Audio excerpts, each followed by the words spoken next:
So, right, we, when I say we, the proverbial we, I may have screwed this up. maybe I have, maybe I haven't. Only time will tell. But according to the delay, it's still got a bit of time to start. But due to unforeseen circumstances, I didn't really have time to prepare, so we're kind of winging it. So this is the first of the semi-final matches. We have the Salty Sailors recently coming off what must be a pretty big high from defeating the previously seemingly undefeatable WOWSL. And Crimson Dragons.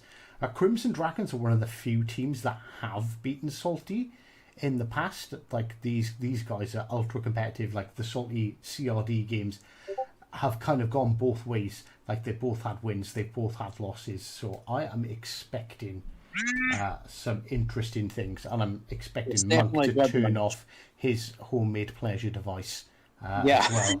There we could hear going off in the background there. So we have Iron Blood 1884 in CRD in the Louisiana, which is the worst perspective in the world but hey, to receive. We've got perspective. We've got to be waiting for the perspective, okay? But we've also got Chris, and thankfully Chris of Salty is in the Ohio. Yeah. So We've also got a Stalingrad pick from Crimson Dragons, Mr. High. It's normal Des Moines. We've got Z52, Daring sort of picks. Ohio on the both teams, Louisiana both teams, Worcester's Des Moines, and all this. Now, we did see a Stalingrad pick from Crimson Dragons, so that's a little bit off. But we've seen it before. I think the Stalingrad, Mr. High.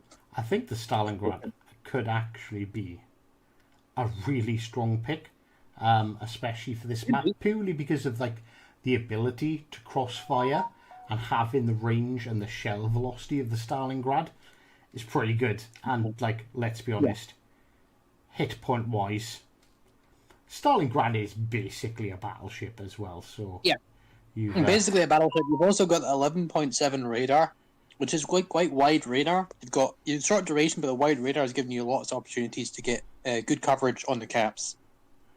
So you're almost guaranteed, provided you've got a good position, to get a radar on that destroyer with the long-range Russian radar.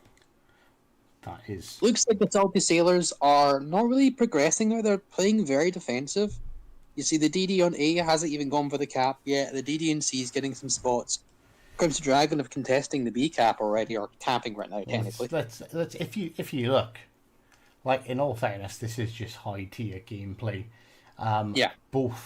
Neither team are particularly interested in pressing the capture point at this moment. And yeah, it looks like I did do everything right. It's just because of the delay, it wouldn't tell me it was starting the stream. So it's my fault for being a boomer. Not that I'm actually that old. I'm technically a millennial. Anyway. Is Chris gonna see those incoming? I don't think. Well, we'll see what happens to Chris here, but I think he's going to dodge these torps by accelerating, like he's doing right now. Maybe one, but that's a pretty good. No, there we go, perfect. Good torps, but like well spotted and well dodged. Yeah, well adjusted. You can see the notice Chris was backing up. That sort of play he's doing right now is almost baiting the Louisiana torps to drop. That was a big hit from Catan from Crimson Dragon with the other too bad. Yeah, it could be much worse. It was still a nasty hit, but yeah. As Hyde mentioned before there, high-level teams, the opening plays make such a massive difference in the flow of the game. It makes the game 10 times easier to win or 10 times harder. So the initial plays are going to be very careful and very well calculated and thought out by these high-level players here. Let's see. Let's have a quick look at chat.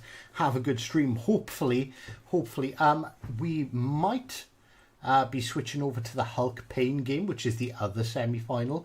After this, it purely depends on how long these matches go on for. Oh, and Chris, we've seen Chris hit some nasty blind fires before. He's having a go at DD in the smoke screen.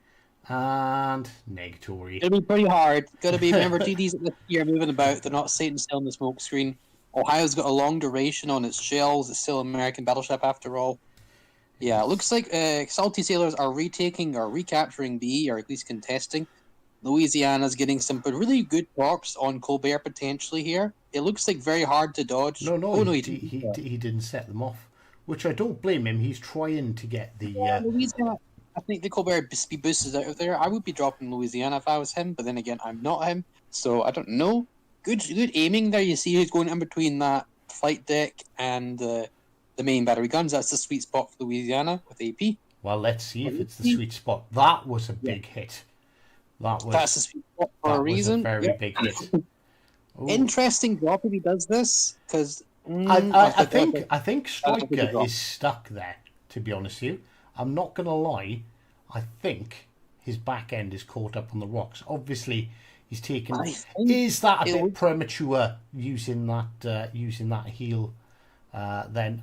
But I suppose... He needs it now. He needs it now for after eating those torps. I got to say, no, that heel was fine. I think maybe I2 in the Colbert and the Striker in Louisiana had a bit of a traffic accident. I don't really know. It's hard to tell from that perspective. So I don't know. I'm not really sure. Looks like Chris is doing fine. He's lost about 10k hellfish, give or take. The seaside being contested by Stalingrad, which is interesting. Yes, there's Jacker in the Stalingrad. No, C's not being contested by the Stalingrad. Are you blind?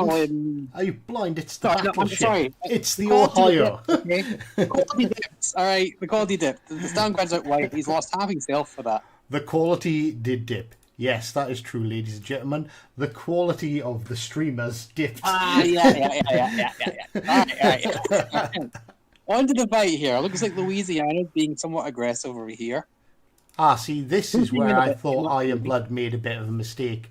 He put out those two fires, and knowing that Too Good is there.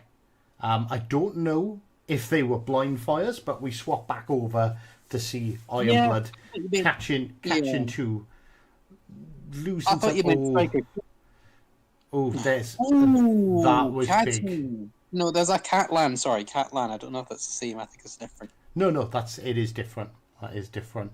It's different, yeah. Salty. Striker seems to have overextended there, 100%. Yeah, he was trying to contest B because obviously C's tied up, A's tied up, and CRD are kind of not running away but pulling and not so insignificant lead away. Is that blind? That was blind fire from Too Good. And it was actually pretty damn close. I mean, it is the Louisiana. I'm still impressive with the blind fire regardless, but if you're going to blind fire a battleship, that's your best of targeted blind fire, really, 100%. Still very good. Looks like Strike overextended last time when that in this particular lineup here. I get what he's reasoning for it, but regardless, it's unfortunate for the Salty Sailors. But looks like, as you said, Crimson Dragons have 140 again looking for that blind fire. Yeah, that Stalingrad's lost a lot of health in this engagement. I don't know. He's pushed the DD back. If you look on the minimap there, the Salty Sailor DD has retreated because of the Stalingrad push. But I think Stalingrad's living on borrowed time. If he keeps the pressure up, it's not going to go well for him. I think this push on C is a bit more favouring Salty's side. Obviously, the B side is favouring Crimson Dragons. We can't see what the hit point trade is on the Salty side. Like, has the Salty DD or DD or Cruiser taken... so the DD's taken a bit of damage. Even left the smoke there, and the spawning was temporarily spawning Chris. Might be back in the smoke or the island. We don't really know. There you go. He's probably spawning Chris. Ohio is contesting Charlie, and it looks like Colombo from A was a good one-on-one that got the cross shot on Striker. A side seems the quiet side. If we take a quick look at the other perspective, maybe. Oh, hold on, no, is Stalingrad going to do that? Yeah, see, Stalingrad's living on borrowed time. You're just sitting there bow on. You're not going to get much value. You're going to initially push away the DD, but it's not going to last very long. Oh, that Stalingrad is... Yeah, I don't think that is a secondary range now. Yeah, I don't think he's pushing... I don't think pushing there was smart. I really don't. I think that was a misplay by Stalingrad, in my opinion. As Chris's first point of damage... Just to point out, does come from the secondaries, including... Was that a close quarters, or was that his main battery? He's not landed a single shell. I mean, when you're a battleship on Charlie's side, you really can't shoot much, so you really can't blame him, but it's just kind of funny when you think about it, It is. Those secondaries definitely doing work. And as you can see, I don't even know how I've done this, okay? Ladies and gentlemen, I don't know how, but we have got an in-view view where we can actually see what Iron Blood is up to as well. Mm-hmm. All right, okay, that's because... Iron Blood's view for a second? I know it's a pain, but... Or no? Nope. Okay, there we go. It's all gone wrong. There we go. Right, okay. Alright, okay. Well, Iron Bloods looks like Crimson Dragons have secured B. I think they've got that under lockdown there. Looks like A side still not really much movement. We need to see what's going on A. It's very static. No, neither team is contesting or trying to capture that point. Well, that's the thing. CRD have the advantage at the moment. They don't need to do anything drastic.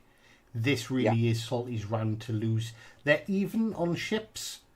Pretty much dropped a battleship to a cruiser, but that cruiser being the Stalingrad is fairly...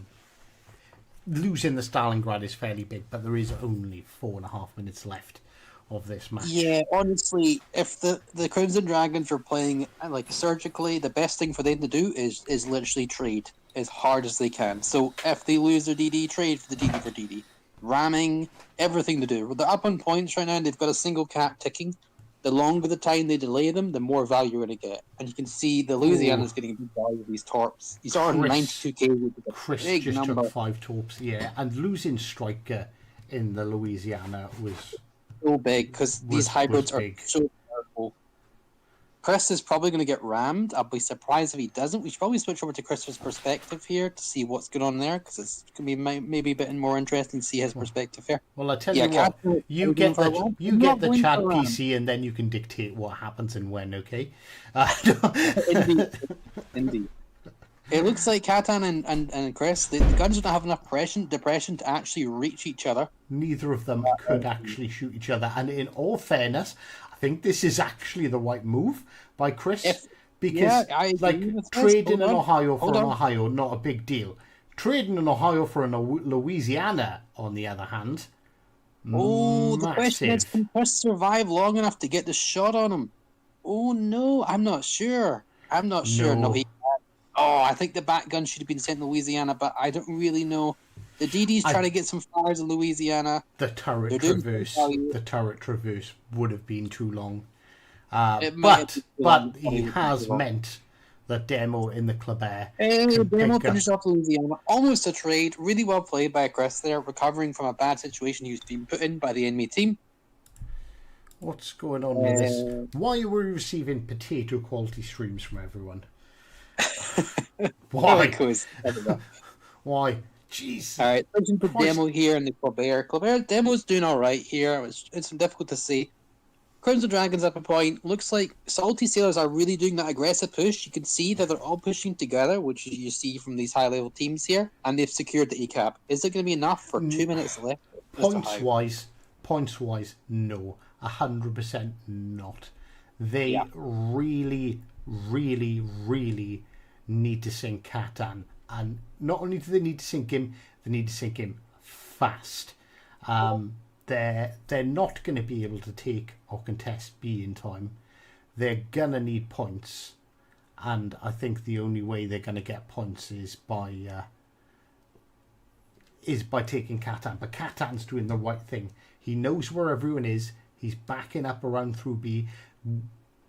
Salty have just lost another ship. And everyone on the Salty side is really low. Almost everyone's really low. Yeah. Columbo's on 10k health. He's popping a heal, but still 10k is not much for a battleship. that taking out of the Louisiana early really, really hurt Salty. Like, it's really hurtful indeed. That was a really such a small thing. And that's all that makes a difference sometimes in these high level plays. Oh, wait.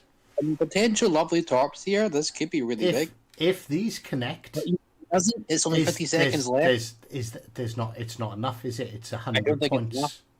They're going to have to kill at least 2 battleships worth of points, and they just lost. No. Even if they take him out, it's not enough, and they didn't even take him out, unfortunately. Oh no! Klebertorp's hit really hard. He must have run damage control in the heal or something like that. I think some of the torps ran out just in the rear of him. Yeah, that's a good chance of that, because I think if all those torps connected, they would have without a doubt killed him. And it looks like the first game is going to Crimson Dragons, unfortunately for Salty Sailors. But early loss of the Louisiana was big. I think that was the biggest deciding factor there. There was lots of factors, of course, but I think that was the biggest. But if we look, we're closing down. This is going into the very final seconds. There's one ship, and 200 or maybe 300 points between them. That was a very close battle, despite what I feel like was a bit of a mistake by Striker getting taken out. And definitely it was a harder match, but there was definitely potential for Salty to come back from that. There was definitely some plays there. But well played of both teams. The first match goes down to CRD 1, Salty Sailors 0 for now. The swapping team lineups to Team 1 to Team 2, and we're going to be keeping the shatter map, I believe. I don't think we're switching right now. Yeah, other perspectives, so we're writing up. We're going to play as they're going to reselect their ships and take a look. So the Stalingrad play to push them back, it might have worked because the crossfires that Catan had was really big in Colombo, because that was a really big shot that Catan had. He had some really big high-value shots in that Colombo.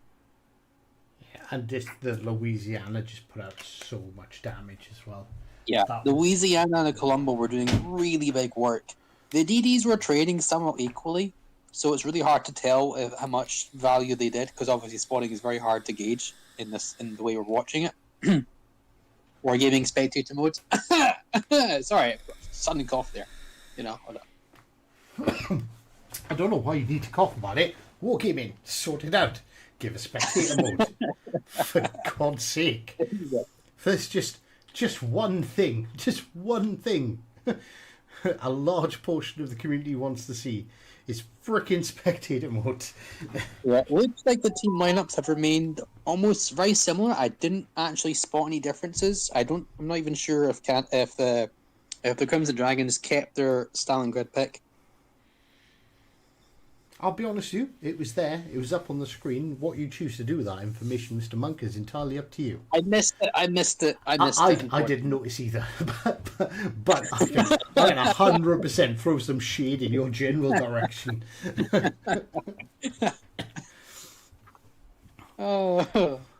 Right. And folks, this is why you come here to watch. I will be enjoying the stream so far. Right, let's have a look. I think Iron Blood is going to do the same general tactic. He's going to the Venezia pick. No, they had a Venezia last time. Is this Salty versus Wassa? Is this Salty or Wassa? It's Salty. Wassa are unfortunately no longer in the competition after being knocked out last weekend by Salty. The Stalingrad's still there. Okay, so they're running a Stalingrad Venezia, and I'm assuming a Des Moines. So where's their... Yeah, okay, the Stalingrad Venezia Des Moines, okay. So looks like the Louisiana's not going for the fast cap on B. No, he's going to. I would assume by his direction of travel. Right? I thought he was going to perch up. You can kind of see my mouse. So did I. So it looks like he's going. I think he is actually going to go here. Yeah. He's going to play the opposite position to Striker last time. Yeah.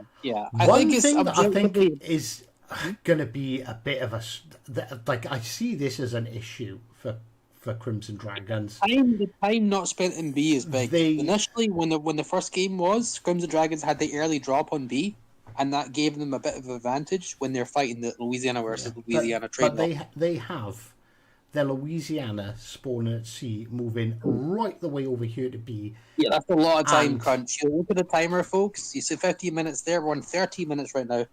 Louisiana's going to take some sweet time to get in position. So CRD, obviously, Salty don't know this, but CRD have just got a DD here at the moment. That is very soon going to be contested. We'll see if we pop that radar and find out. By a battleship. Unfortunately, we can't see what cruiser this is. I can't tell what DD that is. So demos over here in the Clabert.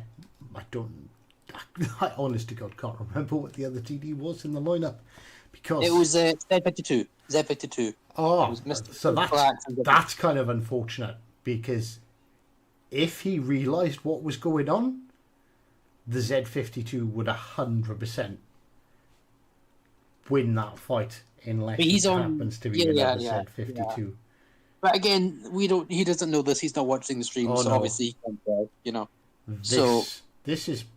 This could be good, but the Colbert does have 30mm bow armor, so he angles enough for he angles and dodges perfectly, and Colbert's pretty quick even in reverse. It is a French bow after all, so he's probably going to dodge most of those torps. There's a joke or two there about the French and going in reverse. Yeah, but it appears that it is a legitimate tactic, and Too Good has completely gotten away with that. Really good dodging. Caused 2 fires. Forcing a damage control as well. Yeah, forcing... and look at that blind fire. Like... You notice where he is heading as well on the Louisiana. The Louisiana's got a 38mm flight deck, which means your Colbert HE is going to be shattering. If you look to where I2 was heading in the Colbert, he was actually going for the conning tower, which is the weak armor. I think I2 is going to be making some minor adjustments here, and he might. I think he's going to start landing. He started catching a couple. He's caught 2 hits. If he gets 2 more shells or just a single fire, you never know what may happen. That is big if he lands more. Unfortunately, I think he's managed to give up on the blind fire, but we'll see more from that. Looks like Chris is moving a bit more flexible this particular match. He's spawned on A side rather than C side. So he's going to be moving up. We'll see what he can do here. He's running his spotter plane and see what he can do. I think there's 100% meme that we can make about Chris. It's either blind fire citadels or nothing. Chris's problem is when he has a target to shoot at, ladies and gentlemen. I can tell that Hive's going to get dead struck next time he sees Chris. That's all I'm going to say. Does my title, honestly, it shouldn't say Wassa. What's going on? While Hive is busy there, I'm just going to highlight, nice shots on Louisiana. It does say Wassa versus CRD. What the crap? Bear with me. But yeah, so it looks like some shots. Unfortunately, the Louisiana is a really hard citadel if you provide any sort of angle. So unfortunately, Mr. Chris got unlucky with that. He's got the DD spotted there in Des Moines. He's got to really free what we can shoot at. Remember, Ohio is American battleship. A long lead on its guns. Looks like they're contesting B. Louisiana objectively is the best ship to put on B because of the coverage. So you'd see almost every team will be doing that, and it's probably the best player, really. Even though I think it's not. I think it's not a secret that B position is really strong for Louisiana. It just gives you coverage and gives you a lot of value. Looks like the Crimson Dragons here have secured the C cap, but now it's being contested. The points are almost identical right now. You can see that single point of tick from the cap on C has given Crimson Dragons a lead by 3 points. We'll see if that's more impactful later on, but something tells me I don't think so. So it looks like Crimson Dragons are on the back foot as well. Bear with me. Anyway, it looks like Crimson Dragons on the back foot as well. The B side is being contested as well. It's very hard to see really what's going to go on here. Looks like Chris is poking his nose. If he can creepily cap A, that would have been great. Louisiana spots it and does the reset, which is very big for Crimson Dragons, but Chris staying here is pretty big. If he can just take that cap. So a little update on the scores, because people are asking. It is 1-0 currently to the Crimson Dragons. Yeah, Louisiana spots Mr. Chris, unfortunately, trying to take the cap. And, of course, Louisiana doesn't just have guns, he has torps as well. So Chris is going to have to think about how he wants to do this, because he could still try and can contest for the cap, but Louisiana's going to punish him at almost, like, he can almost blind fire him with the torps because he knows exactly where he is. Yeah, but it's only every minute, so it's... Yeah, but that's the capping takes more than a minute, I think, depending on, I don't remember, it's like 1 minute 20, I'm not really sure, like off the top of my head. Nope, okay, alright. So, looks like, more torps coming in, single fire torps from the Daring. Again, you really want Chris to take this cap, because the moment Chris takes this cap, Salty Sailors will have a points lead and they can play the passive game, which Crimson Dragons seem to enjoy doing in this particular lineup. Nice broadside shot on Colombo, but he's only got front 2 guns to bear. Maybe it was 1 gun because of the way the island is. He doesn't want to creep anywhere forward because he doesn't want to get spotted, but he's spotted already. He's going to get the front 2 guns to clear and probably going to shoot at that point, even though he's kind of presenting it. Bear with me, because Classic Hive is having technical difficulties. There we go. Oh, this is frustrating for Chris. I would be frustrated as a BB player right now. He's got so many potentially great shots, but they're just out of reach. Very frustrating, I gotta say. You feel for him. You gotta feel for him. You really want someone to get this cap out. We need some sort of pressure. Look at how close this match is. Mm-hmm. Literally 3-point difference right now. I believe this is the most chest matchy game I think I've ever seen.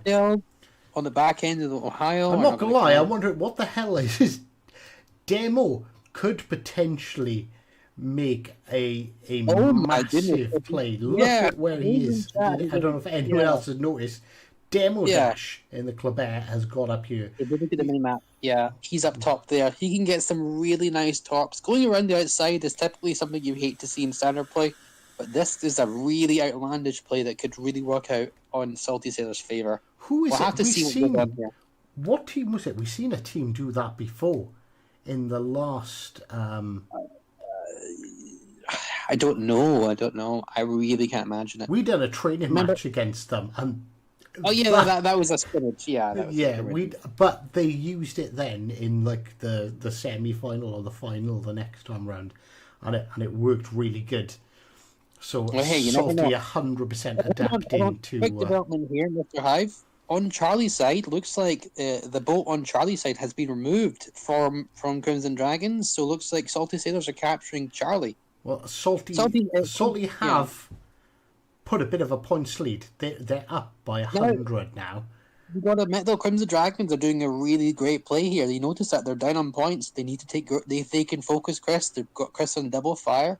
They're putting a lot of pressure on him. Louisiana is probably off cooldown for his torps. He's going to get some torps. Chris is I'm 100% expecting. There, we can see the torp bombers. Right there. You can see the pressure being put on Chris. And if Louisiana gets the right drop on him, it's pretty horrible because Chris has forced his damage control. if Louisiana gets a flood, that's going to kill Chris, or it's going to do a lot of damage. He has got a heal come off cooldown. But that is 100% what they need to do at this point. If they could Colombo see goes Chris... down by the Worcester. Mr. Lima takes out the Worcester.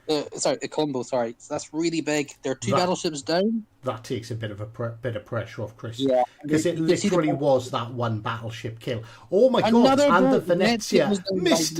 It's sad to see Mr. Swifty go, but... our good buddy Mr. Swifty, unfortunately taken it. He has. This is the power of streaming, ladies and gentlemen. So if I can get a Crimson Dragon player to change their name, I am sure we can convince Wargaming to give us a spectator mode. There we go. Funny that. So, looks like Chris is going to get some nice shots in Des Moines. Ohio, of course, overmatches Des Moines. That's happy CHB. That was a very, very big hit. This is looking like almost like a cleanup by Salty Sailors. It could not. We'll have to see. The Dragon could recover from this. This is what we usually see from Chris: is big hits and big hits. The question is, Oh, that was unlucky. If I was Chris, I would be livid. I think he's happy of the kill in Des Moines. Stalingrad got rammed by Louisiana. That's I believe that's a 0 point there, right there. That was a really quick ending to that game. Really well played by Salty Sailors, and you can see Crimson Dragon fought tooth and nail for that match. It was point for point, right up until it wasn't, and it switched. So fast. But that's how these matches go when you're fighting at similar skill levels, and these initial plays, if that's gone or not, that really decides the battle. It's so quick. Like I think from Salty's perspective, very much what they need to do. Why have I only got Chris's perspective? Oh right, that's because I'm an idiot. Bear with me, folks. But yeah, that was really well played. It looks like we didn't get to see what happened on the other side, on Charlie's side. Probably focus a bit too much on the A side there. But for those of you, we can always rewatch the stream and see what happened via minimap. Because again, Wargaming spectator mode. But still, regardless, very well played by Crimson Dragon and Salty Sailors. You see, it was down to the wire. Of course, when the matches are almost over and the big value has been done, the games can be in rather quickly. It really depends. But it looks like 1-1 to Crimson Dragons and 1 to Salty Sailors. So even for now. Right. Pay attention to the team lineup. Ohio, Worcester, Z52, Louisiana. Standard lineup. So you'd expect. Colbert picked by Crimson Dragons. Yes. And Triple DD lineup. And Venezia. Right. I think Salty are going with a double DD because I can't see too good snagging a DD. And I definitely think there we go. Too good is in the ZOW. So we have a Daring and a Z52 against a Daring Kleber and Z52. So that's definitely I kind of want to see the Venezia pick work out well. An interesting.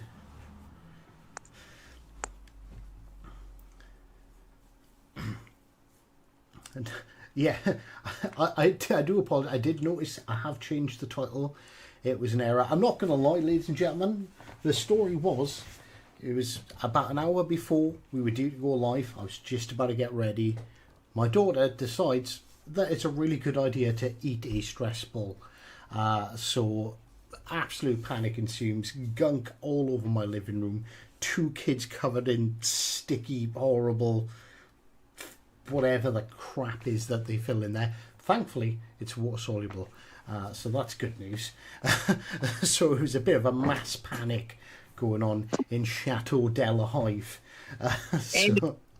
Unfortunately, technical difficulties. It looks like the Triple D lineup by Crimson Dragons is followed by the Double D lineup by Salty Sailors. I think the Double D lineup has potential, but obviously the benefit of the Triple DD is you have the extra DD to play around with. You've got extra torps, you've got extra spotting potentially. So we'll have to see what that works out for. Oh, what's going on here live? I was going to say. All right, looks like obviously Louisiana's both being picked by both teams. Ooh, looks like Louisiana's doing this looks interesting. We see double DD. This is why, like, I think a 2DD setup is usually pretty good for here, because you can only really fight 2 caps at the same time. Where's the where's the third destroyer?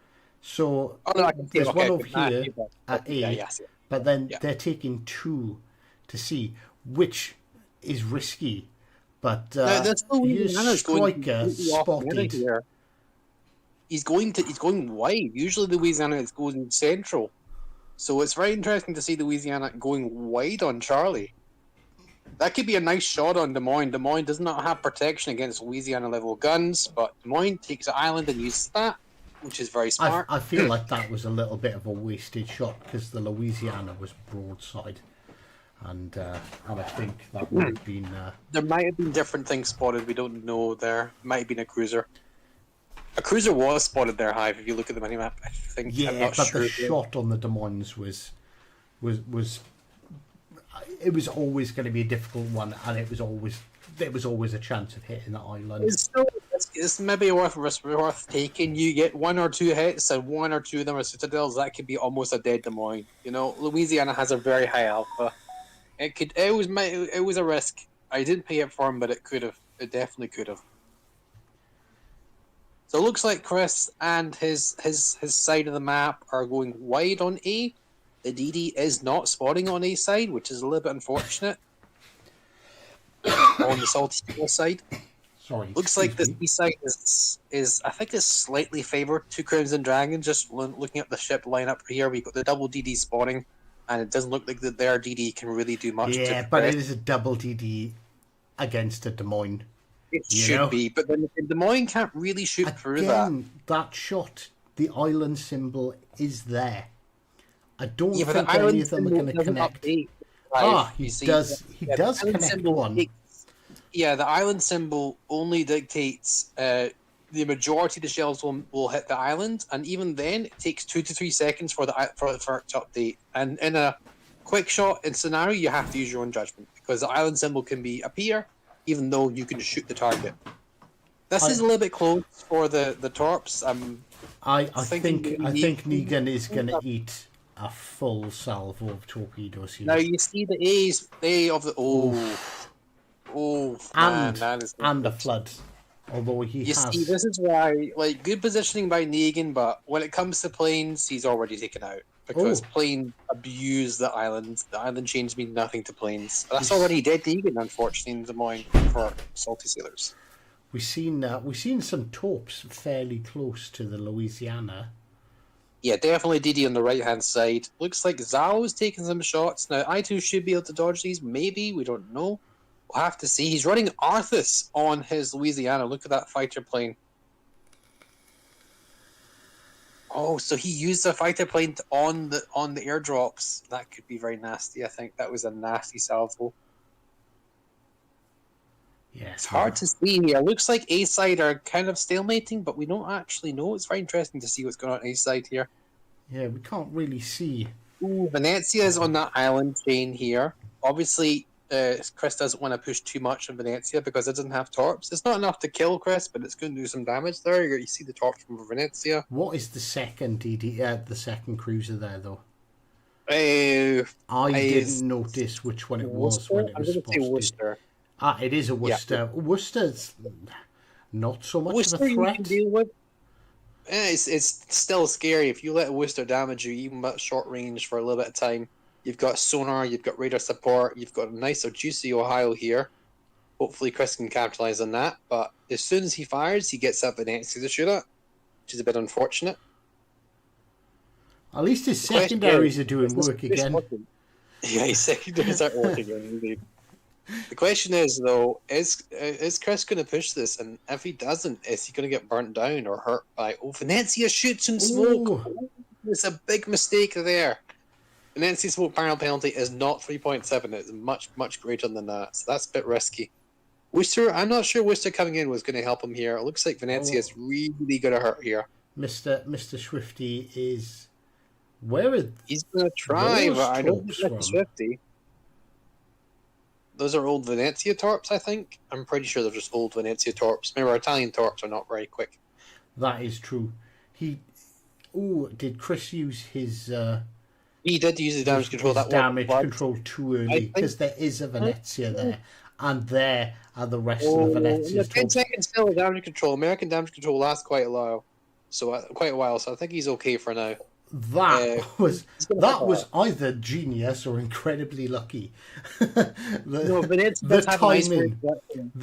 timing, that knowing that the damage con would still be going when American damage con is quite long. Yeah, hits. I think that didn't work out. That push didn't work out in Chris's favor. If we had the other cruiser from Salty Sailors there, give him a bit more support, maybe. But he's lost a lot of health for almost he's damaged. Does this stream run at 360 FPS? I believe that might be your connection. Now, unfortunately, we can only stream the quality that we get, and I believe we're floating around 720. Is it? Yeah, we're getting 720 from Chris. It looks like Salty Sailors have lost their Worcester, which is unfortunate. Oh wait, hold on. No, they didn't lose the Worcester. Oh, they pinged it. Never mind. My mistake there. Demo here on the Daring is pretty low in health. He's going to have a bit of a struggle here. The torps are coming. Daring's very slow, so it's going to be pretty hard to dodge too many drops. Zhao is getting a potential blind fire. Only got one gun off before he went dark. Columbo's also there.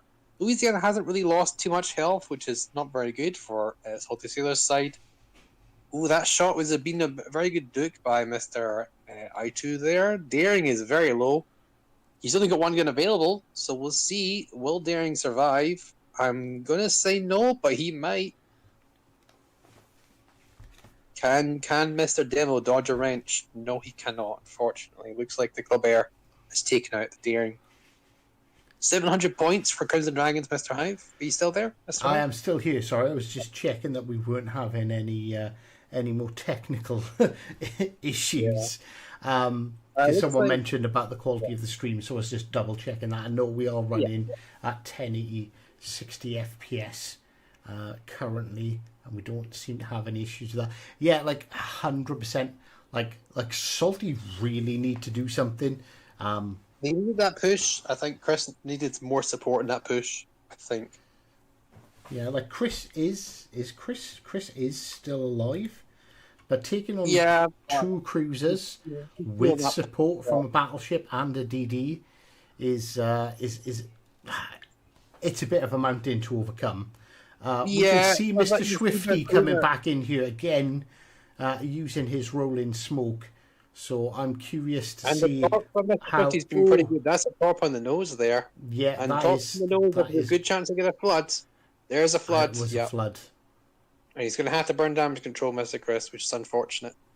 Yeah, you can see his cruiser division, or whoever is on this side, Worcester, I believe, has passed away. Passed away. He's died, so it's just Chris on his own against two cruisers and potentially in Ohio.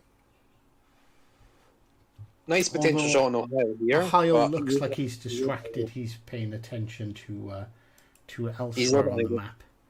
Let's see what... I don't think it was a very good salvo, unfortunately. I've switched it a little bit too early, but it's fine. Looks like Mr. Worcester... It wasn't a terrible salvo. Oh my God! Ooh. What did you do to that man? Yeah, everyone. Chris is clearly angry now. Yeah, the problem is though that Ohio's much healthier, and I don't think Chris is going to outtrade him that heavily. We'll have to see. He doesn't have much support. Maybe the Torps will do it though. Maybe Catan is a hell of a player. He's a hell of a player. So is Chris though. I think with this health difference though, I don't think Chris can overcome that on his own. If this was a standard battle, I'd be like, yeah, Chris has got this, but no, Catan at the disadvantage against someone like Catan, that is the skill levels are that is an uphill battle. That is definitely an uphill battle. This DD is going to have to do some serious damage. Some more tops coming from the DD, which is really big. Once he kills Ohio, the Torps. Okay, very good. Riker came in for the rescue, 100%. That's really big. Now, Chris can focus all his efforts on killing Venezia. So the question is Mr. Swifty enough to dodge these incoming shells, because I don't know if he's gonna. Oh no! He still survives though. He takes the 2 hits and lives. Chris has to finish this kill. If he doesn't finish this kill, look at the Salty Sailor lineup. They just lost and we just lost 800 points. By the way, 800 points. Salty has to get kills. They have to be aggressive right now to get this win. 800 points. All Crimson Dragon needs to do is run away. Chris secures the kill and moves into the A cap here. Salty Sailors need to push. Oh, cross drop. I think Chris is dodging almost all of it. What a dodge, man. Holy crap. He has that much skill in dodging torpedoes, he didn't even need to adjust his rudder, ladies and gentlemen. It was just preemptive God mode. I think Chris has got some form of anti-magnets, some repulsion magnets on this hull. You think Neo was impressive in The Matrix? Not a scratch on Chris. Now, it looks like the destroyer is on Alpha, or at least on that little gap. It's hard to pinpoint in between A and B. That little island chain that Chris is actually aiming at right now, for reference. DD's running away, 871 points. Obviously, as I mentioned before, Crimson Dragons, all they do is run away for this win. It's going to be pretty hard. I think it's going to be nigh impossible for Salty Sailors to win this, unfortunately. Is Chris going to no magic with the blind fire? No magic with the blind fire. You see the HE switch, and you see that sonar was popped. Unfortunately for Chris, he's still got a reload going. So even if he lands the front 2 guns and it connects everything, I don't think he's going to kill the Deering. And unfortunately, I'm not even sure. Even if he does, it's going to make 2. Ooh, nice hits though, but I don't think that's fire, but that fire looks like it has. That's the damage control been put out. DD damage controls are much quicker than battleships, obviously. The question is, can Striker get a finishing shot on it, maybe? Because you can see Striker's over there. Can he get that finishing shot on the Deering? No. 915 points. You're going to have to kill a lot more than the Deering to win this game. I say unfortunately, or fortunately, depending on how you look at it, I don't think CRD are dumb enough to throw this away. Even if they lose the Daring, like Salty have still got to make. They've still got to make moves to. Yeah. Hold on a second, Mr. Hyde. Hold on a second. What do you want me to hold on to? See, there's still a full health Des Moines. You know, they've pulled that kill back, but the points they are removing. The Des Moines is the other side of an island, so he is not going to be spotted. And although it was a very good push to come back, very good push, very good comeback. Did Iron Blood just make a mistake by firing his guns? 966 points. They're in double caps. Even if you lose another ship, it's still not enough. A minute left. They're going to have to sink everybody in order to win this game, and I don't think that's possible. I don't think there's enough fight. There's enough time. That was a good shot from Chris, but yeah, just he's doing what he can. But this is the sort of game where oh my god! Did you see that kind of Jedi mind tricky sixth sense where he looked? Ladies and gentlemen, I think you've just discovered proof of hacking in the game. That was... Crap. He predicted that Des Moines. Holy crap. He knew, he's in the island chain. Oh, that was... And if Chris had more time, I'm having a wee bit of faith he might be able to carry that. But the points and the caps, that's really what won that game there. So it is 2-1 to Crimson Dragons. My chat is all kind of messed up. I don't know what is going on with Streamlabs. I think I need to. I think I need to find some. Well, our main priority is on that game there.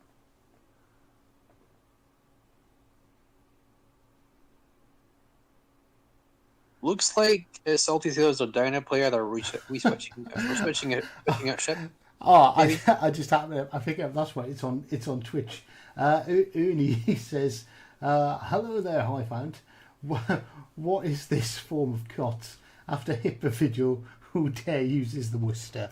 Well, there's a jolly bunch of wankors or whatever the hell he's saying playing up now. But they're in training rooms, so it's fine.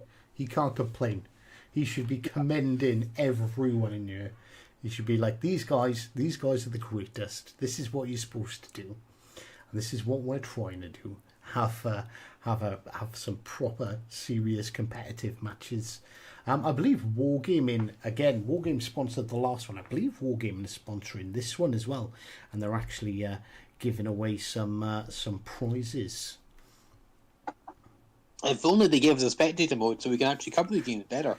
Yeah, maybe we need to speak to Sonaris and the rest of them over at the Fleet Network.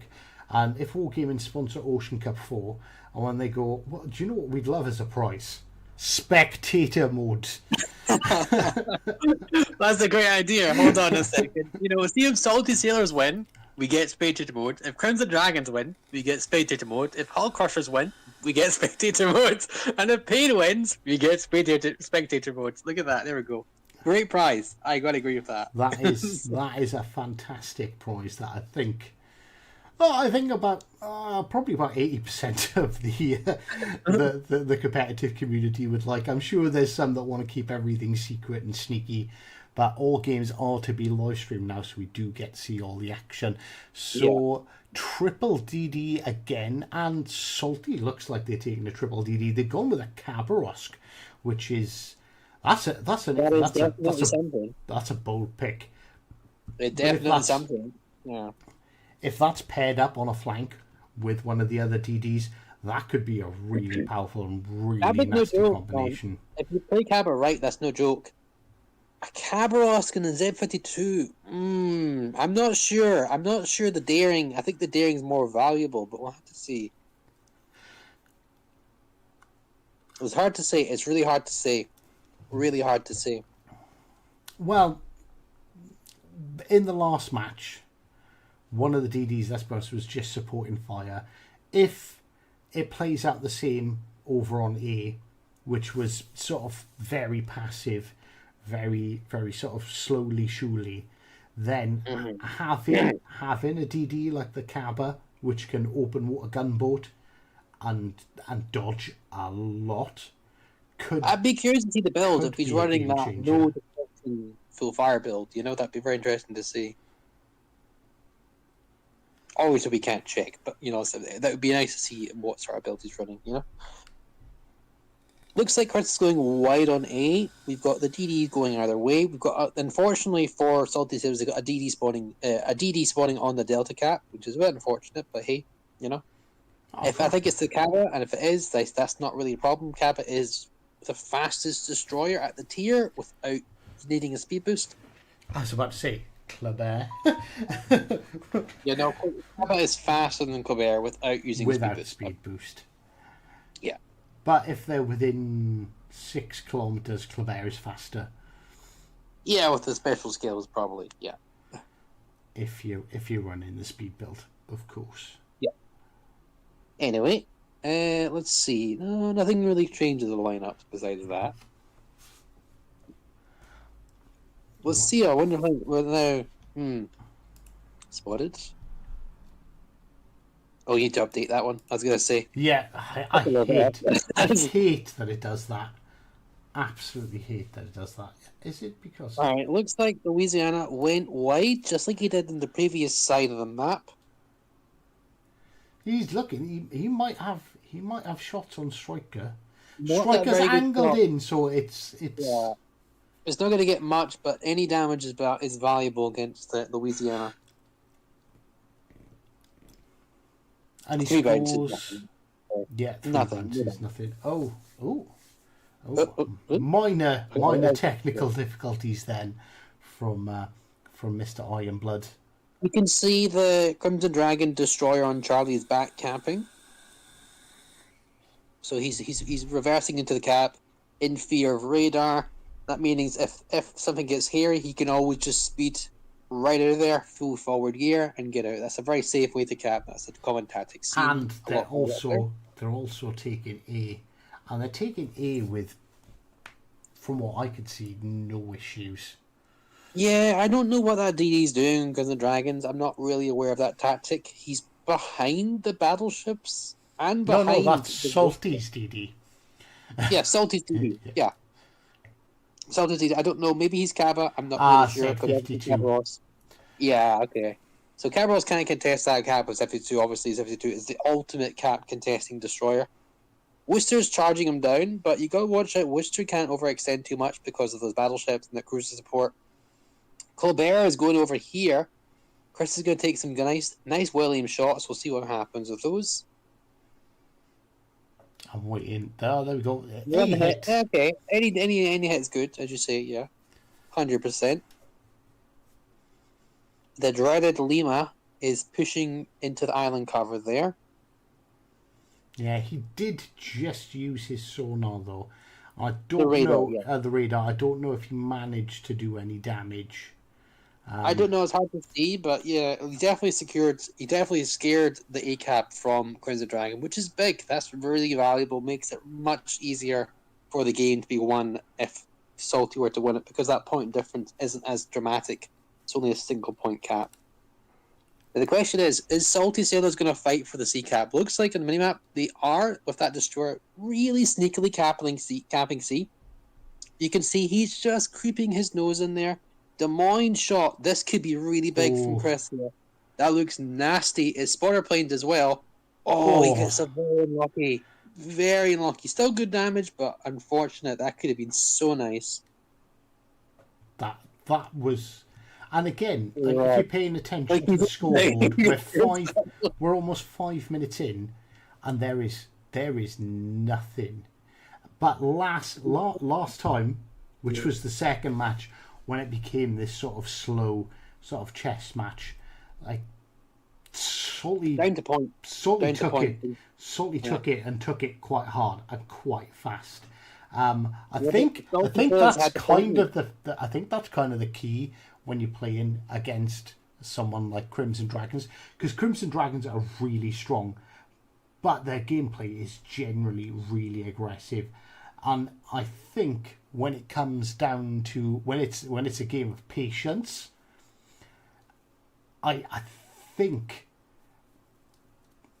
the pressure, I don't know if it's the pressure or the boredom of things going slowly that seems to get Crimson Dragons sort of riled up the wrong way, and that's when you start to see some mistakes. Salty Sailors just lost to F52, Mr. Hive. Oof, that's big.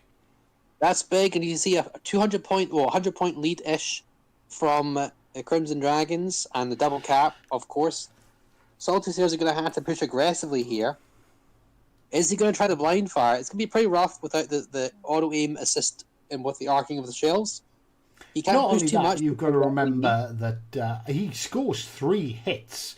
But it's not just the auto-aim. Your shells are 50% more accurate when you fire in at a target. Yeah. So when you're blind firing, your dispersion bloom is much bigger. So scoring blind fire hits is it's not just aiming in the right place. It's the RNG is worse as well. The RNG is also there, just like every sort of aim. Chris took a meaty wee hit there. Took almost 11k damage for that shot on Des Moines, which was of course 3 overplanes. DD's got a really nice top target here from Chris. There, his DD is Cabros is fighting. Of course, Cabros is probably outspotted by that destroyer, so it's gonna be a little bit rough for the Cabros to contest that too long. Looks like the destroyer Axe. I think that was Axe on Charlie's side. Yeah, it was Axe on Charlie's side. He got torped, so that's a little bit unfortunate for the Salty Sailors. Actually, quite unfortunate.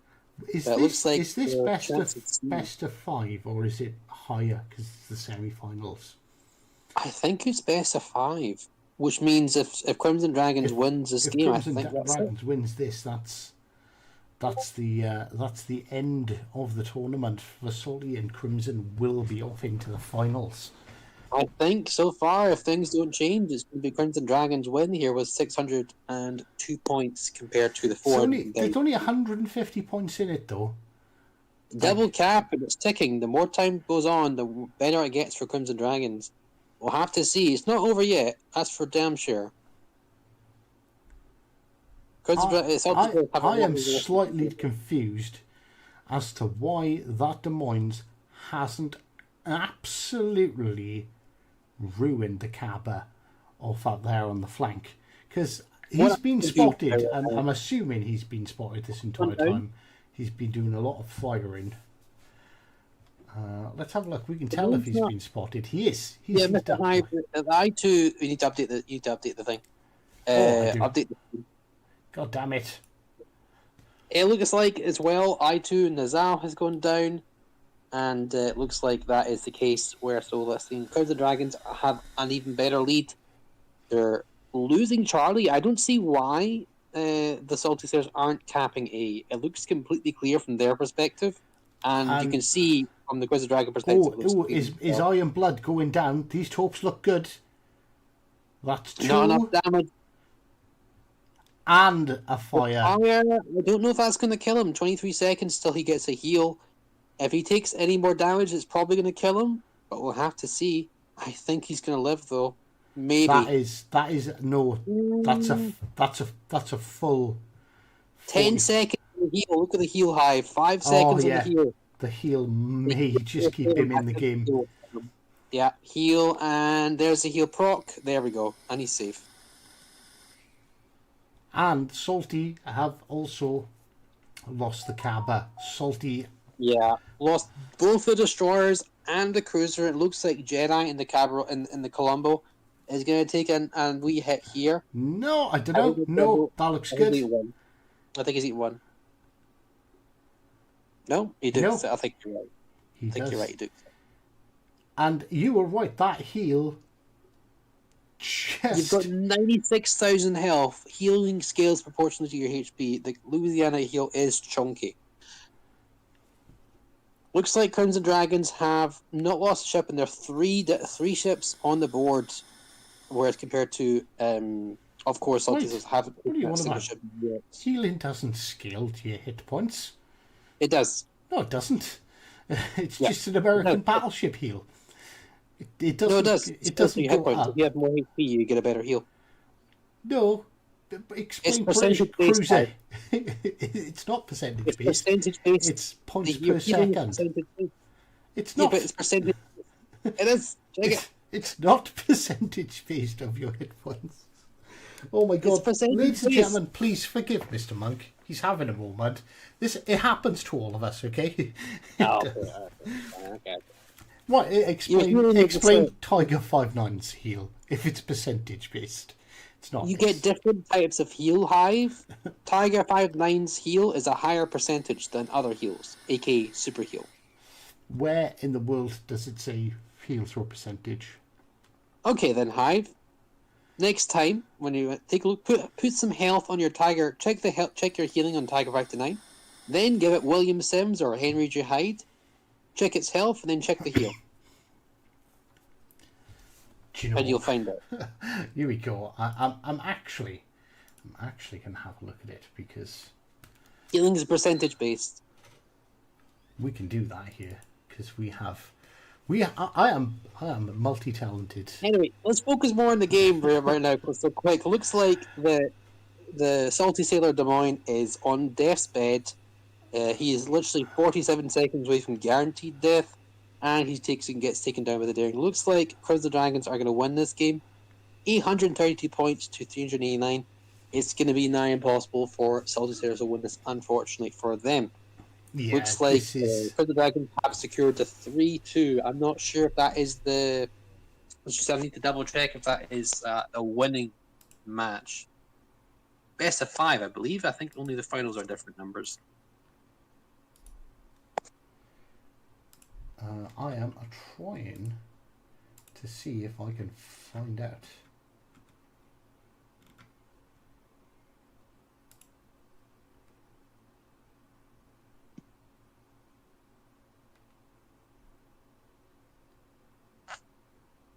There we go. I'm just double checking myself. Okay, yeah, it's best of 5. It is best of 5. So this is going to be a win for the Crimson Dragons by the looks of it.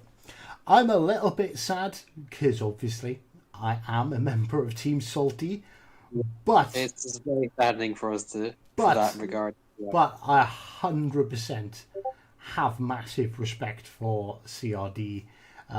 They've always, every single time, given our boys a good run, win or lose, and they deserved it, man. They just the hard game, and you can see the cap contest, the cap control, the slight mistakes on either team really could put up a fight, like really decide the difference. And it wasn't exactly a ruffle stomp by any team. That was definitely well fought by both teams. And for some unknown reason, I see you linked to the other game, to the Hull Crushers game. Oh, so we are, ladies and gentlemen, going to be switching over, and we are also going to be watching Pain versus the Hull Crushers. So yeah, just to recap, guys, that is Crimson Dragons winning 3, I believe it's 3-2. Not mistaken, Mr. Hive? That was 3-1. Was it 3-1? That was 3-1, yes. Yeah, so 3-1 to...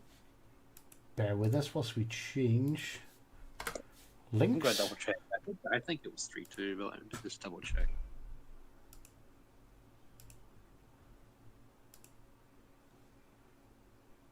Yeah, no, that was 3-1.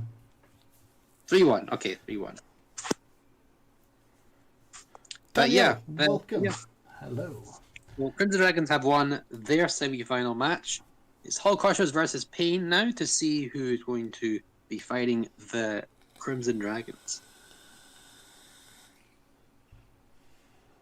So we've got Hull Crusher Senna in the Ohio. Triple DD lineup by Pain in the map of Shatter. I'm not sure about that. We'll have to see how that works out for them. Well, okay, so this is a map where you can utilise 3DDs, whether you'd want to, but if you look, all 3 capture points at the moment are going to Pain.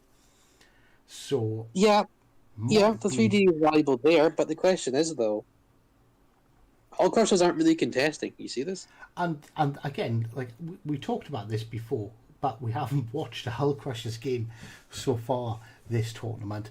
But the Hull Crushers, man, these guys have put in so much work. Like they've improved dramatically over this tournament. I've been very surprised by how well they're performing. They looked pretty good in Ocean Cup 3 in the Mr. Potato Meat might be getting taking some Ohio-sized shells. Now you see he's been back capping, so he's probably going to dodge them. Yeah, you can see he's already accelerated out. There we go. Yeah. That's the benefit of back capping people when you're with your destroyer. A very viable tactic. It's not always going to work out for you, of course, as most tactics have counter, but that was pretty big. Yeah, and he managed to get away fairly unscathed. Now you see here, Hull Crushers very weirdly have not fought for any of the caps. That's a triple cap by Pain, which really could be pretty bad because at the semi-finals, the level of play is pretty darn high. So Pain's got a sizable lead by having the triple cap. Hull Crushers need to put in these caps and contest or cap. Need to happen soon. The problem with doing this, the problem with letting caps go uncontested is 100-point difference already. Look at that. Yeah, there's already a 100-point difference, and as time goes on, and honestly, like this is more like a chess match than your average game of World of Warships. This is a weird approach. Just gonna keep on putting the pressure on Hull Crushers. It just puts pressure and just causes problems. Like pressure is a real thing. Pressure affects the players, and the more that point number rises, the more panic, the more mistakes you potentially make. Oh, there we go. Let's hit the live. I think Hull Crushers are making big mistakes there. They did take out the Stalingrad by Pain, though. I didn't even see. Oh, he was on Charlie's side. I don't know how they got rid of that. Might have been some Louisiana action, potentially. But yeah, I still think. I'm looking. I'm trying to see on what could have shot him.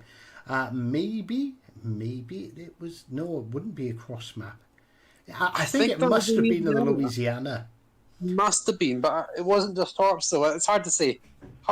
But regardless, Louisiana's down. But even that Stalingrad kill, Stalingrad is down.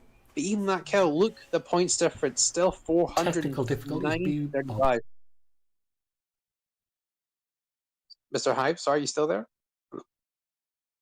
Oh, I think he's BRB. So yeah, it's like technical difficulties. I had a wife enter the room. She's decided to torment me by sitting on my office sofa eating a rather nice looking cheesecake. Very, very tempting indeed. So yeah, it looks like as you said, as you mentioned before, the cap difference is really starting to affect Hull Crushers, as there's still 2 caps to 1 potentially, but they just got reset. And you can see Payne are quite heavily defending the caps. That Z52 that Z52 is gone. That Z52 is up there. And that's what happens. This is where the problem is with letting them get the caps. Is if you let the enemy get a good cap advantage, over. It's almost over. It's going to be so hard for Hull Crushers to win this. Yeah, it's almost forced. Over. It's forced that Worcester to contest A, and you've seen what happened when he contested A. Yeah. He got hurt real bad. You can see the Hull Crushers having to push in, which puts them more at disadvantage. This Louisiana has got the drop on this other Louisiana. The big value is trading. You see the ramming. This is 100% Payne's game to lose here. With the crippling the caps. Look at the power of the caps there. A single cap was affecting the Salty Sailors versus Crimson Dragons game. A single cap. And this was a triple cap situation here. Yeah, Hull Crushers aren't giving up. No, they've recovered the Charlie side cap, which is big, and they're regaining a wee bit of points now. They get a wee bit of point income. Still 300-ish points difference though, which is incredibly high. That's a lot of points to get back from. And being down a ship can make down a DD as well, and they run the double DD setup, so that pure DD's got to contest with 3 other destroyers. Yeah, and Payne seemed to be really heavy on the AB side. Like they might have lost C, and but Hull Crushers aren't gaining anything really by being over in C. No, There's one DD tying up 2 of their ships. Yeah. You know, I really think Hull Crushers got to do something here. Because realistically, you're not going to take B. I don't think it's going to happen. Senna over here, Senna's just in a bad spot. If he tries to do anything, he's got 2 battleships, a cruiser, and a DD to contest with himself. Whereas you can see Payne on the other side has 1 ship keeping 2 entertained. That's not so bad when it's a DD and you can sneak off and you can get out of there. But you're in Ohio, you're gonna get spotted, you're gonna get lit up, or you're gonna get set on fire, and it's a real uphill battle being on a flank on your own in a battleship. Whereas the DD, you can just kind of keep them amused, and just take the pressure off the rest of your team. Yeah, unfortunate. Yeah, it's when you spawn that way and you need to disengage the different side. You're just going to get burned down. Ooh, especially when nice citadel by Senna there. Secondaries are going to do a little bit of work on the Z52. I don't know that might be enough. If he's got his guns off enough. I think that really dodges. Should have tried it. If he could have got away with leading a bit more with the rear guns there. I think the rear guns had it there, so I'm a bit unfortunate. But hey, split decision's not easy to make with this thing. We're really nitpicking. Yeah, it was. Looks like ADD's he's gone. Down, no? He's gone. The Des Moines did finish him off. So Hull Crushers are gonna. I think they're gonna take B with these. 586 points to 300 though. And I don't know. The points are picking, man. I don't know if Payne's made a mistake here by pushing back across B, because they're gonna leave B open to potentially be taken. Honestly, I think their play here should have been defending AB. If they defended AB and kept that from being capped by Hull Crushers, they would have won on points. I think that would have been that.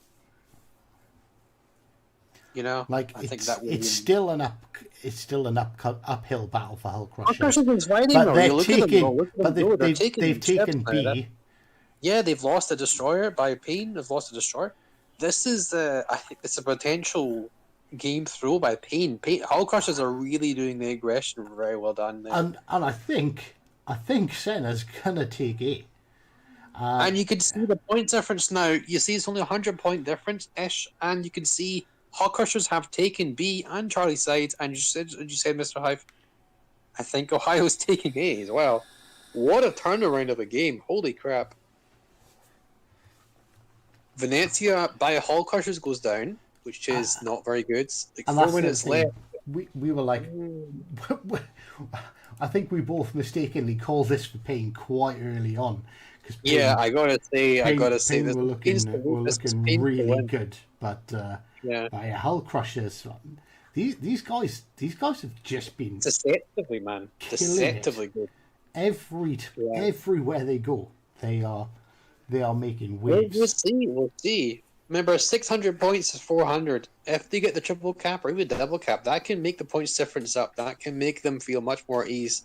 But I remember, like, it was probably about 6 months ago when Hull Crushers sort of first sort of popped on the scene. We'd done a scrim against them, and they were like, they played well, but they sort of lacked the cohesion, and maybe they were having like a communications issue, because like individually they played well, but we kind of rolled over them a little bit in training. But they have worked so hard, and like they're just out here smashing it. That's a good shot by the Payne, Louisiana. Unfortunate. RNG decided not to like that shot. Maybe a little bit touch too high there. A bit lower probably would have been nicer. I believe this. Ohio, sorry, it's Ohio. I thought it was Louisiana. You can see the Payne are catching up. The Hull Crushers are catching up points-wise, 6-27 to 5-18. So the late game rush or the mid game rush by Hull Crushers is really starting to pay off here. Yeah, Payne are now taking C. So this is. I don't know, but it's Ohio push here. I don't think he's going to get value here. The longer he stays there, the more chance he is getting torped and then gunned down by Louisiana. I do not think this push by Payne is very good. That ridiculous bow armor on the Louisiana. Yeah, it's kind of any other battleship, though Ohio could really punish there. But yeah, no, Louisiana's way too tanky for its own right. So there's the torps, and there's the torps. That's no. He's basically down. He's giving broadside to Louisiana, and it's going to Louisiana did just fire. No. That was. Louisiana's got a faster. We got a reload at least, and I think the Payne Ohio's down here. I think this is really. I don't think this is a good play pushing this at Louisiana. It might work out for his favor. We'll see. Oh no! There's a second shot. Oh, he lives. Okay.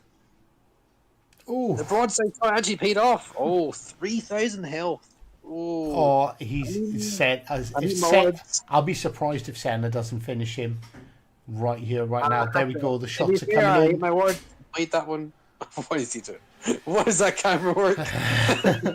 No. Why you bully me?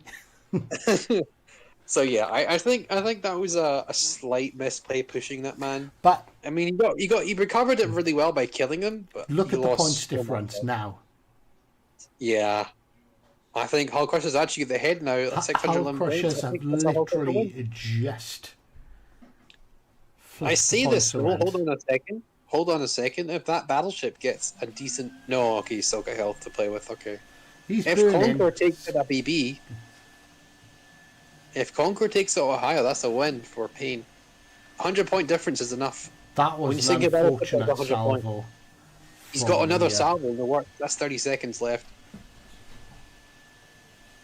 If he kills, look, the Payne DD going for the mine. 19 seconds left. 17 seconds left. Oh my god, if he can kill the cruiser, that could be a win. No, it's more than 100 points. I think I need to kill more than the cruiser. No, it's less than 100 points.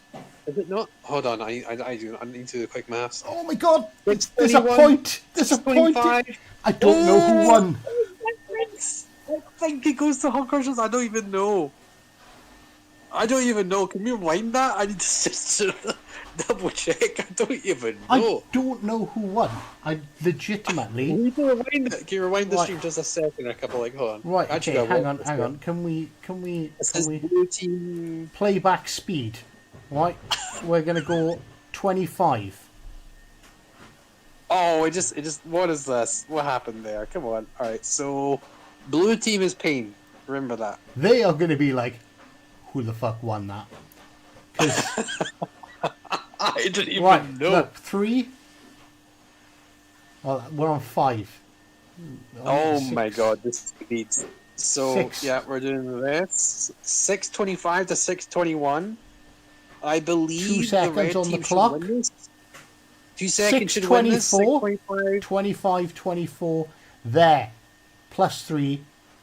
So that would take it. So honestly, win. All Crushers win. That goes to Hull Crushers in the last second. But okay, so I can see some arguments going on here, right? Okay, because that is showing on the board. See, because you get the +3, and then it takes like a second to update. Yeah. So you get the +50. I don't know, man. It doesn't say win or loss with training complete. The +3's there. The +3 from the Hull Crushers is where? I believe that's a Hull Crusher win. Right, but watch, but it's 0. Be so hard. 0. So. Oh my god. Oh my! That is unreal. That is such a debatable win. I wouldn't be surprised if Pain are arguing that for a win, and I'm not even surprised. Oh my god! Like, who actually won? Like, who? I think what we're saying, Hive, with the point, the +3 should indicate a Hull Crusher win, but it is really debatable. Holy crap! Did they even know who won? They may have even said the other. Like, they may have even gone the other way. I believe that the win would be. Let us know in chat. Let us know, chat, who won that. Yeah, chat. Who honestly, do you mean? we need a consensus from chat. I'm sure. I'm sure this stream is going to be reviewed by the Fleet Network. I definitely think Hull Crushers won that. In my opinion. Call that. Oh wait, we're still on like quarter speed. Holy crap, you can update it if you want. Holy crap, man. That is the closest game I've ever seen. Points on the board, it was 1 to Pain, but points on the board actually added up was 2-point victory for Hull Crushers. So I believe that would be a Hull Crushers, but I don't know. I don't even know if the players know, because that was such a close game. I don't even know who they've decided who wins. I think it's up to the players who decides to win this one. Like, no team is going to want to give away a loss. And both teams have a really strong argument for the win. That could arguably be a draw. Like, not even kidding, that could arguably be a draw. Well, oh my god. No, it's one way or the other. It was 1 point down or 2 points up. That's it. That's what I'm saying. Like, it's like, oh my god, man. I do not know. I'm gonna say, due to Wargaming's a little bit janky UI, I'm gonna say that was a win to Hull Crushers. Oh, I'm gonna like, if you're gonna take the most literal definition of a win, you'd have to give it to Pain, because oh my good god, that was a beautiful salvo by Pain there. Just half health, 60k that Colombo, Ohio, sorry. 2/3 of his hit points just gone. Yeah, turn the fact off. Man. Sorry, bear with me. Monk, amuse everyone whilst I close the door because my wife's a lunatic. Yeah. So the Triple Citadel as well is not going to be hard to heal. I don't know, man. You gotta let us know in the chat, guys. Let us know who won that. I know we're going. I know the game's going on, but yeah, looks like the same strategy by Pain, or maybe the same strategy by Hull Crushers. Giving Pain the early caps. It doesn't seem like they're contesting very much. And then it looks like Hull Crushers might be doing the mid to late game push, and we'll see. But holy crap, man. That was the closest game we've ever seen in competitive gameplay, without a doubt. But it's so hard to prove because the game doesn't actually tell you who wins. Because it's nothing. Oh, man. Points, as it zeroed, that was a pain win. But the +3, though. But it didn't total. It didn't tot up. So, like, does that count? Does that even? The +3 was there. It purely depends on how you look at it. Like, if you had to pick a definitive winner, like for Hull Crushers, you've got to argue that but it's +3. And those points just haven't totaled up. Should we be asking like Blip or something, or Boss, or like Final Boss, or Roshi or something? But we might be able to ask them to find out. I'm not even sure. Well, like I said, I feel horrible saying it, but I think the only fair call would be to call that a pain win, purely because they had the points on the board. I know, but the +2 is on the board, Hive. Look at it, but it hadn't totaled. So when something's that close, you need a definitive metric, and I think the most reasonable one is what were the points when it hit 0, and the points when it hit 0 was one point to pain. I think you're right, Hive, but it's horrible because Hull Crushers won, but the points just didn't score. Do you know it's a horrible call. It's a horrible call. You could argue either way, and you'd be right both ways, honestly. Oh, wow. Of course, just lost. That's Pain. Sorry, lost a massive health portion of that destroyer. I think that might be a Venezia shot. I don't even know. But I just saw Ohio from Senna lost a lot of HP initial at the start. He lost 60k's worth of HP, and you see he can't heal any of that because it was majority Citadels. It was 3 Citadel hits. Yeah. Yeah, that's a lot of damage. Holy crap. So, yeah, he's lost a lot. You can see Hull Crushers are down by 200-ish points and growing. And you can see, the question is, can Hull Crushers do the same? That means nothing. That means nothing to Hull Crushers. We've seen them. We've seen what happened in the last match. Can you do that? The most heartbreaking loss/win in the world. The question is, though, if after losing 60k worth of HP in your Ohio, can you still do that push to get those caps back? Because I don't think so. I'm not expecting much from Mr. Ohio here and Mr. Cena because he's just so low in health, and he's not gonna get much plays. Like, he's gonna get a wee bit of value here. I probably would have switched to HE, but he didn't. I would have switched to going forward because that is a club A. We'll see. He's even blind firing. That's really bold choice, Cotton. Question is, did Clubber have the torps, and did he fire them? I think Clubber actually did the torps, but we'll see. And will they have the legs? Fleet Admiral H.E. Spam. I love that name. I think he's safe. But the problem is, Mr. Swifty is calling it a pain win by a point, which I think, like, it's technically either way. It's technically wrong. It was technically Hull Crushers, but physically pain. It's heartbreaking. It's so hard to call, man. It's such a hard call. I wouldn't. If this was a game win by one match, oh my god! I really hope whoever wins this lineup, this best of 5, wins by more than one match. That was Wow, that's going to be a YouTube video. We're going to have to clip that. And anyway, on to the actual match at hand.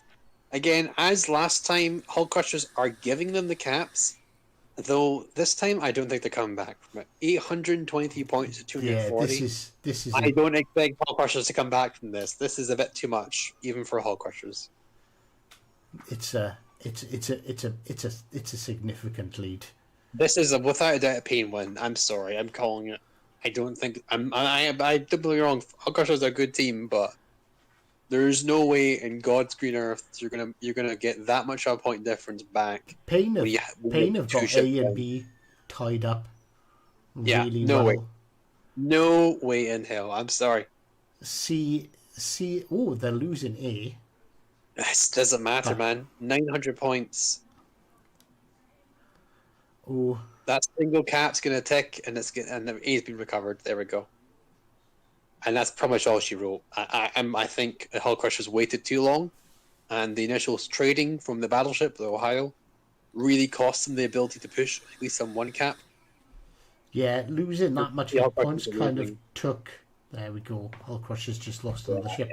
960. So this one's not debatable. That's for sure. I think that's without a doubt a pain win. But the last game, It's on the board, Hive. Says like, yes, it was on the board. but it was on the board. Hybrids shouldn't be a thing in these tournaments. They cause too much stalemates. Honestly, it was voted to by the players. The players. I'm not a fan of it. I don't think it'll be continuing. I believe it was literally one vote in it as well. But the majority rules and hybrids were given the okay. I believe hybrids are banned from Ocean Cup 4, which already banned. so they have banned them now. Yeah, I definitely think this was not a good idea to bring the hybrids in. I think it ruins the strategies behind of it. I think it ruins a lot of core gameplay. It's debatable, but that's just my view. So that's definitely 2-0 or 2-1 or 1-1. I'm not really sure. What Payne have definitely won a match. Okay, we can confirm that. Payne have won a match, and Hull Crushers might have won a match. Oh, this isn't because of anyone tuning in late. This isn't because my incompetence or even Monk's incompetence. It was the closest game ever. That is the closest game ever in training room competitive history. I don't think there's any closer game, without a doubt. That is without a doubt the closest game we've ever casted. We are 100% turning that into a video and letting the people vote on that. Not that it's our call; it'll be the Fleet Network's call ultimately. But I believe it'll be Fleet Network's call, but I don't even know, man. I think we should be asking Blip or something like that. Like, what does this mean? Does this count as a win, or is this just like, oh man? Because the +3 appeared on the screen, and if you count the +3 as already being part of the point system when it says +3, then it's a win for Hull Crushers. If you need an extra second for that score to update and it's not technically there yet, then it's a win for Payne. It all depends if the +3 is the +3 adds on to the immediate points, if that's an immediate change. That is the decision. That's the situation there. Anyway, Mr. Hive, let's see, what have we got over here? I have literally just asked them in the Fleet Network to see if they could tell us who won that game. So it looks like triple DD lineup by Payne with a double D lineup by Hull Crushers. The triple DD lineup seems to have been working this evening. It worked for Crimson Dragons on this map, I believe. It did. I still like the double DD because it gives you that extra cruiser. It depends on the third DD. Like, and you're gonna have to pick something. Yeah. Is that updated? Yeah, that's updated. I think. Yeah, okay. So I believe that's an Arthas, Ohio, because he's running catapult fighter. And there's no reason to run Catapult Fighter because Wargaming have butchered that consumable to be only useful for an event commander, which you have to pay currency for, and right now you can't even buy. So yeah, there's definitely an Arthas Ohio, unless he's got a weird build, which at this level he doesn't. I'm sure he doesn't. Yeah, so much skill. Wow, hybrids. I'm inclined to believe you, to agree. I don't think hybrids. I think they are too strong. I don't think they should be competitive. But when, at least when you're equally using them, it's not so bad. Nothing worse than in standard battle when you load in and see 3 hybrid battleships on the enemy team and you have none. Crippling. You either eat the torps or eat the guns, and they can do both at the same time. It's very crippling, but and the fact that they can bow tank everything. Yeah, it's how the tournament goes, and this for now. Well, hopefully we won't have to suffer with Louisiana anymore for future competitive tournaments. But yeah, who would have thought planes ruined competitive? Well, there's a reason why they don't have carriers in competitive. Well, when they did, we saw what happened. The DD picks just stopped being diverse, you know? It was just nothing but A ships all the time. Alright, nice shot on Des Moines there by the Pain crew here. This Ohio's been getting big value. Looks like he scored absolutely nothing on that shot. Yeah, I think it looked like he's doing, which was either unfortunate by him or really good deking by the cruiser. I believe it was a we'd be able to know for sure if we had spectator mode, wargaming. Yeah, but yeah, we can see the Ohio from last match. This is the dude who did 60k to the opposing Ohio. That was some pretty big damage. Looks like Payne are securing A side or trying to capturing A. No progression being made by either team on C. It looks like there is a cruiser by Hull Crushers who might be trying to contest, but that's at Des Moines. Yeah, the DD's going out wide to specifically spot that Des Moines. Yeah. Obviously, the Ohio can't get the shot, and you can see this Ohio is definitely very flexible with his camera. Yeah. He really wants that shot. But, yeah, he wants that shot. You can definitely tell he wants that shot. But I don't think Des Moines is easily going to give that up. The only way you're going to get that done is if you go on the flank. Oh, honestly, was that torpedo hit that? Did those torpedoes hit the island, or did they hit the Des Moines? Wargaming, if you just give us spectator mode, we would know. Oh man. Looks like the Payne crew have succeeded in capturing of Alpha, even though Hull Crushers seem to have fought a little bit for it. Looks like the both DDs are spotted and are probably fighting each other out. Payne lost half his health from the Colbert, maybe more. Oh, that was a nasty hit. That was a big hit on the Des Moines. That was a Des Moines from a Hull Crusher. The Payne Des Moines on Alpha side took a nasty wee salvo there. So yeah, that's hard to see. Can we switch over to Mr. Payne's perspective? The Payne's perspective and see how things are going, Mr. Hive. Can we somehow magically gift Monk enough skill to get a job that pays him enough to buy a good PC so he could flip them himself? One day. Indeed. But yeah, I think Mr. Monk's posh. He has an Apple Mac. Only problem is it's from 1987. Really. Oh man! All right, so Ohio's taking some shots in Colombo. I wish we had different perspectives. I mean, again, if only we had spectator. I'm not going to go in there. Right, no more. It looks like Payne have a slight point lead. It's very hard. 40 points difference here, roughly.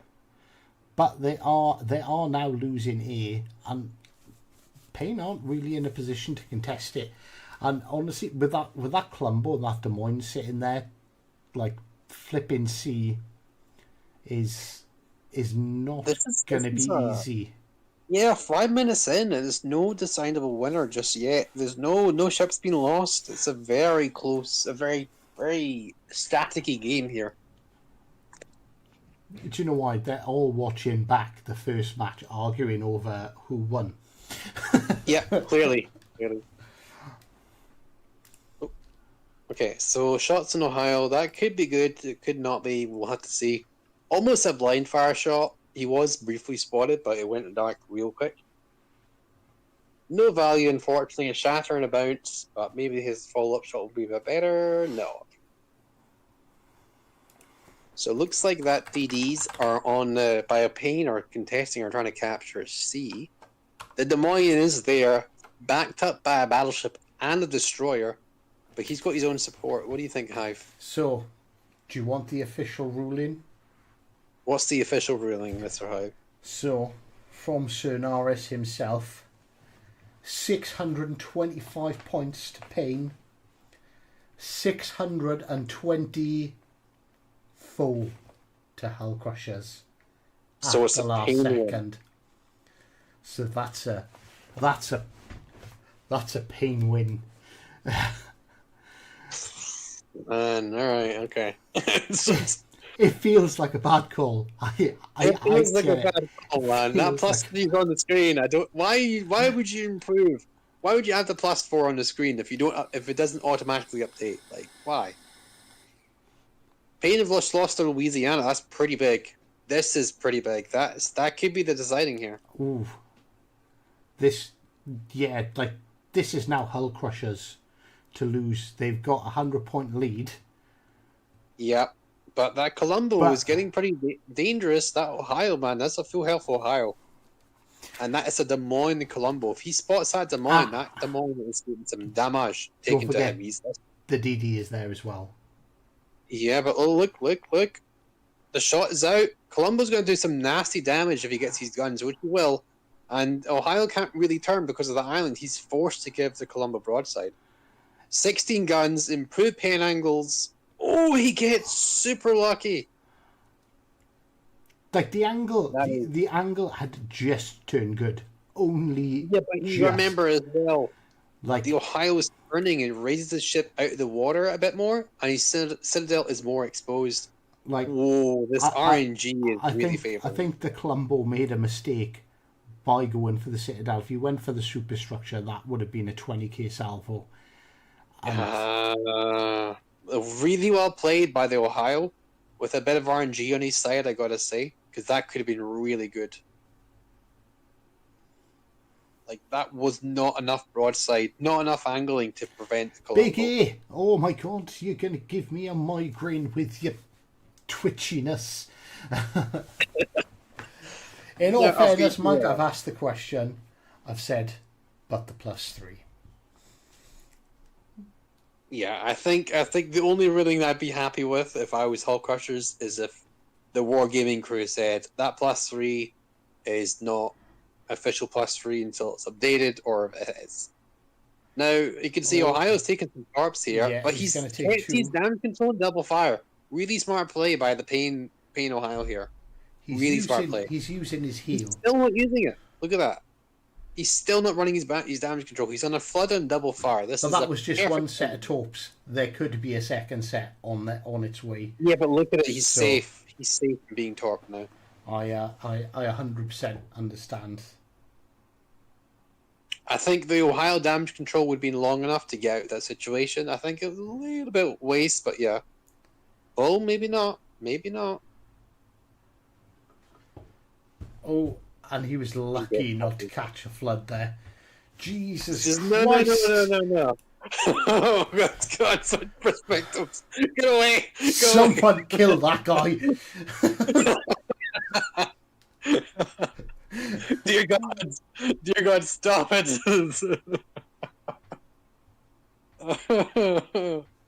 Oh. Okay, as a streamer, I want this man to die. I don't want the man to die. I just want to get killed in game. Jesus Christ, that's a bit harsh.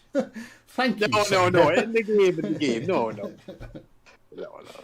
Oh. Monk's about to dox the man. Somebody. No, not that way. I didn't mean that way. Oh. Stop rotating super quick. My God, we're trying to cover a stream. Oh. Alright, looks like Big A, you're a jerk. Alright, it looks like Hall Crushers have a 700-point lead here. 700 points to 530, so it looks like roughly about 200, 300 points. They're down on caps, but they're also down on ships. I don't know, it's going to be pretty hard. They're up on ships, of course. It looks like it's going to be a pretty hard game for Pain to win here. Yeah, this is... Yeah, I think Hall Crushers are going to win this game. This is going very much Hall Crushers' way. The caps are really in favour of Pain, but I think they're trading too many ships to hold these caps. Yeah, that Ohio is way too healthy for him to be burnt down anytime soon. 4 minutes of the match left. I think it would take all 4 minutes to burn this man down with the amount of health he has and the amount of heal he's got present. Plus, that cruiser on from Hall Crushers is taking V, forcing that DD away. So the torps are unlikely to happen. Still 3 DDs. I think Senna's gonna. Is he gonna turn in and contest C? It's just gonna make his team's life a bit easier. We know the DD's out wide, so if he turns in and he puts that island between him and the DD. I'm very surprised. Why isn't he switching to HP? I don't know. The next thing that will get spotted will be the destroyer. You really should be switching to HE. But again, it's a slight thing. Honestly, at some point, it doesn't make crazy differences. It could be that, well, we'll see. Is he just going to pull out and let the DD... Yeah, I think that's a smart play. Why is the... Oh, okay. I get maybe the DD's trying to protect Senna. I don't see why the DD isn't grappling Charlie. There's no reason to do it. The gearing is telling him to do it. There we go. The gearing, they should be 100% capping that point. I mean, it technically doesn't make a difference, but the points are so and so set in such a way here. I don't know. They're really going against. Is that one? That is one. That's definitely one, and that's a flood because it's in the back.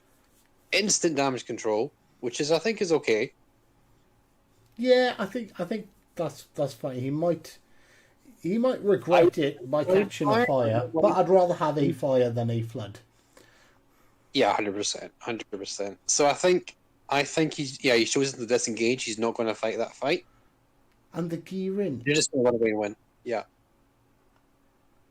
The gearing just saving him. He's giving you a smoke. Look at that. I don't know if it's worth protecting this Ohio as much. I don't know. What do you think, Hive? Sorry. It's 100 points if the Ohio goes down. Yeah. So it's 100. He's already firing. It's 100. It's 100-point difference.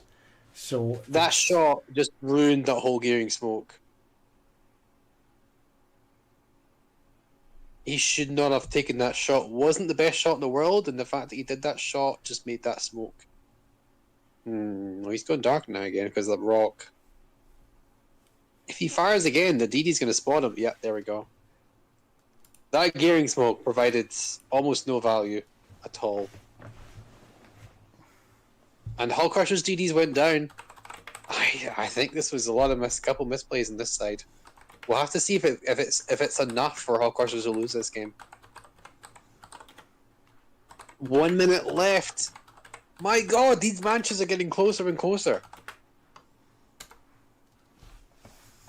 Mr. Hive, what do you think? I think there's been a couple misplays by this Ohio here. Well, he's still alive. He's still alive, and so is the gearing. So, it's one of these things. If it's not broken, don't fix it. We can say he's making this next my mistake, but at the end of the day, he's still alive. Yeah, I think. 30 seconds left. You kind of right. That kind of was a wasted shot, but even with that shot, that firing that shot was not going to lose them the game.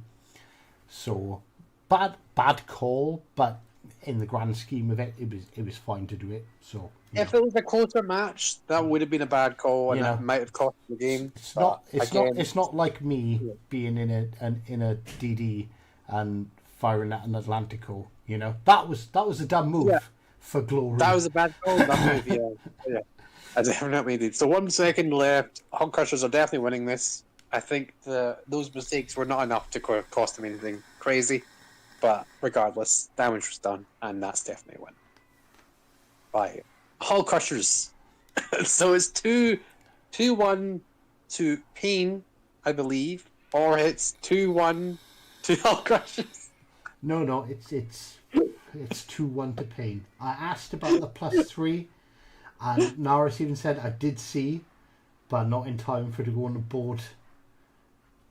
If you play a replay, the battle ends 6-5, 6-4. Yeah. Oh my god. I'd still be arguing. But I have told him. I said I don't think it's right, but honestly, I think it's the fairest call.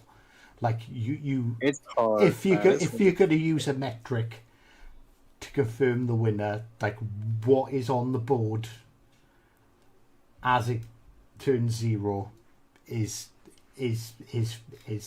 about as fair as you can be. I guess so. So 2-1 to Pain at the minute, even though it's somewhat debatable. It's not a debate. Somewhat debatable. It's like the points are added, but to the total 1 second after. So yeah. Is that a vision thing, or is I don't know. Like, is the +3 an official add up of those points? It's like my reasoning would be the points were scored, but the total. See, if this was a standard match, Hive, it might have given the victory to Hull Crushers. That's all I'm going to say. But this is not a standard battle. It's a training room, so we don't get to know. Maybe that's something we can ask Wargaming for, to give training rooms a win or lose. That would be nice. On top of giving them spectator mode, yeah, that would be nice. I'd rather spectator mode, because 100%. Spectator mode first. Arguing over who won a game is just content. Let's be honest. and I'm okay with that. I can live with that. Okay, we've got a Stalingrad pick from Pain.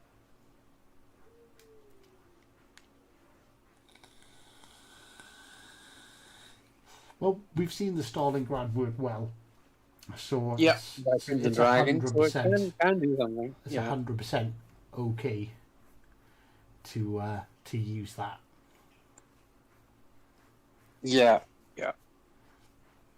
Let's see what's going on here. Looks like their DD is splitting up A and Charlie side. That makes sense. They're going for a cruiser, battleship, and destroyer on Charlie. The Ohio's pushing middle for the opening salvos, which he's had really good luck with before. So let's see if he has it again. And yeah, it looks like the double cruisers. Looks like they're just leaving the Ohio center on his own. Yeah, I think that's actually okay, because I think you'd have to be a bit of a madman to push up that middle in a DD. So if you look at from Payne's perspective, you can see the double DDs went to A. Oh yeah, that's Payne. Yeah. So see, the double no went to one's A going up the mid, which well, you say that their Ohio is also mid. Yeah, but with the cruiser. The cruiser's also somewhat middle. I'm not saying they're going up there, but they're still middle spawn-ish. But that Ohio, there he is. There's Senna. He's going to hold a line with the islands in between him, Big A, and the cruiser. So although he's spotted, he's not at any risk of getting crossfired. Look at that position on the cruiser and Delta Hive. That's maybe a radar position. That must be a radar cruiser. Actually, they're both radar cruisers in Pain. Yeah. Is he moving? I don't think so. I think he's in position to radar the cap. That might be Stalingrad. I think that's Stalingrad. Oh, he is moving. I thought maybe they might have had a disconnect or something. But no, he's moving. He's positioned himself. Yeah, that's Stalingrad Hive, I think. Decent shot. Well, it's a decent. Unfortunate for the shots, but it's still 8K for 3 shells hits. You know, Ohio's no joke, man. Looks like the Pain double DD is paying off, at least on A side. They've secured this. They've secured Charlie. Let's have a look. I don't understand the Pain reasoning. It's very weird, but hey, if it works, Pain are contesting. And Hull Crushers contesting, and Pain are the ones who have dropped out of the A cap. Interesting. They have the C cap, so I guess they don't need to precisely reset. Maybe they spotted the two cruisers being over there. Because if they did, if I was you could see the you could see on the mini map, one's visible, but the other one was spotted. So those two guys, they know there's two cruisers there, and you do not want to be in a DD anywhere near a pair of cruisers. You gotta give Paul Crusher the cap there. Good God! If, ladies and gentlemen, if I die from a stroke, it's Big A's fault for inducing an epileptic fit with his aiming. I've never wished for a player to be sunk just so we can avoid his viewpoint. Oh, why, Mr. Aka Big A? Why? I understand that you've got your sensitivity turned up, but why? Why do the things you're doing, please? You've been playing an excellent game, sir. Just don't have to. His sensitivity is turned up to level Karen. Sir, I don't mind you rotating in and out. You play how you want to play, but dear God, stop shaking the screen occasionally. Please don't do it. We're trying to watch, man. We're trying to watch the game here. Anyway, back to Hull Crushers. Back to sensible Mr. Senna. Yeah, back to sensible Senna. That's his new name. Yeah. And you think, out of the two of them, by their names, if anyone was going to have brain damage from a serious accident, say, it would be Senna. Alright, looks like the double cruiser play by Hull Crushers have yielded them almost. Oh no, it hasn't. Look at that. I thought the Pain side have given up on A because of the double cruisers, but it looks like Pain are going to take some HP loss from the cruisers to try and fight for A. I'm very surprised why the Hull Crusher ADD on A isn't capping. Oh my. Stop it! Oh, I guess that's one way to stop us watching, you know?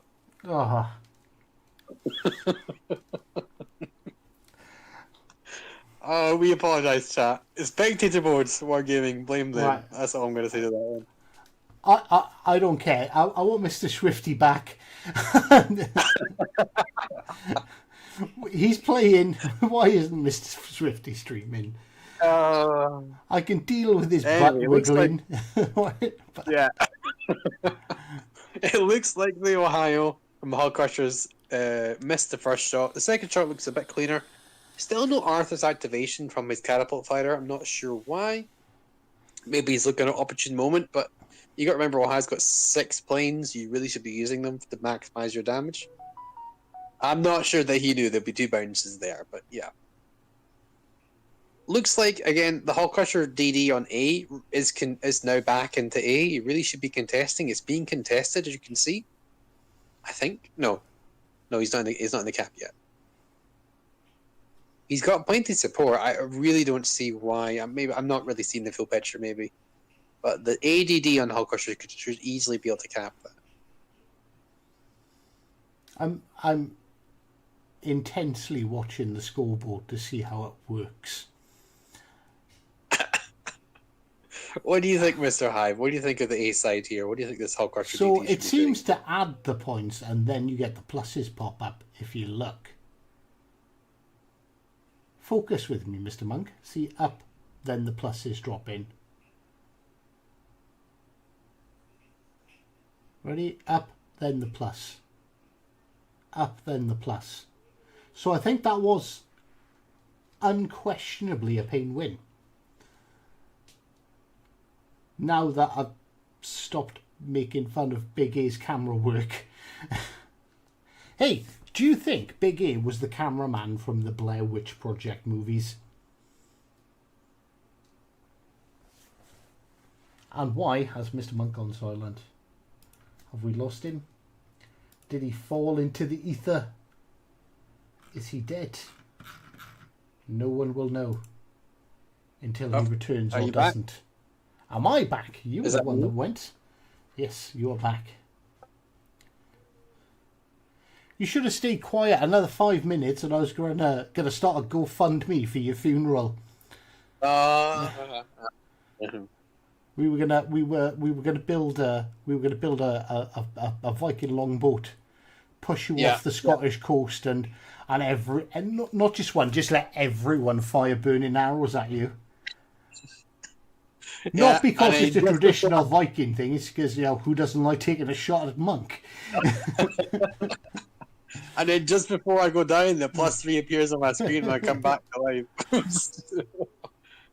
Oh, all right. Some nice shot potential in Louisiana. It's a touch high, though. But we'll have to see how that works out. Again, the weird contestment on A. They've been really fighting. Both teams have been really fighting hard for A. And I'm really not sure why Hull Crushers haven't got that. I know there's been a little bit of support, but the double DD versus double cruiser should be more than enough to fight for that. But what are the cruisers? So there's a Worcester, so that's a radar. A nasty pick for dealing with destroyers. Very quick to deal with them. And a Des Moines, if it's a Des Moines, that's going to be really nasty too, because it hits hard. He's got a 9.9 radar. I keep on checking chat, thinking, right, there's a 4-minute delay, so I'm wondering if my sensitivity Karen joke stuck. Oh boy. Anyway, that's nice shots potentially in Worcester. Of course, Worcester has the 30mm nose plating, which is something. I don't know why it does. It really shouldn't, but whatever. We're gonna roll with that. 2 pens, which from an Ohio is gonna hurt. Yeah, it looks like the Pain have lost one of the destroyers there. Well, we're going back to Senna because I can't deal with Karen. Sensible Senna. Yeah, sensible Senna. I'm calling the manager to deal with Biggie. As you can see here, it looks like the DD on Charlie's side from Pain went down, and you can see Hull Crushers have finally secured the A side. And, I think they could have done that a while ago, but C as well. Yeah. So Pain Hull Crushers, I believe, are in a commanding presence regarding the points. So we'll see what happens here. It still is anyone game. It's still anyone's game. Only one ship has gone down. That Pain Louisiana. Nasty hits.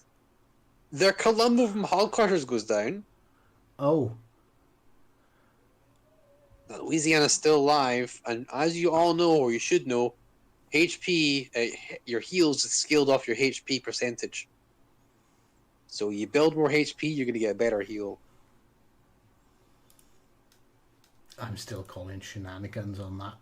Yeah, I can prove it though, Mr. Hive. I can prove it. Louisiana goes down, which is really big for the Hull Crushers. Being down in Louisiana is pretty hard to come back from, as we saw from that Salty game. Z52 is essentially, I was going to say, not quite suiciding, but he had that point of no return. Conqueror is... it's unfortunate because I don't think they have much spotting, the Pain side. 776 points with a triple cap. Hull Crusher DD does go down by Conqueror. Oh man, Hive, this could go either way, this game.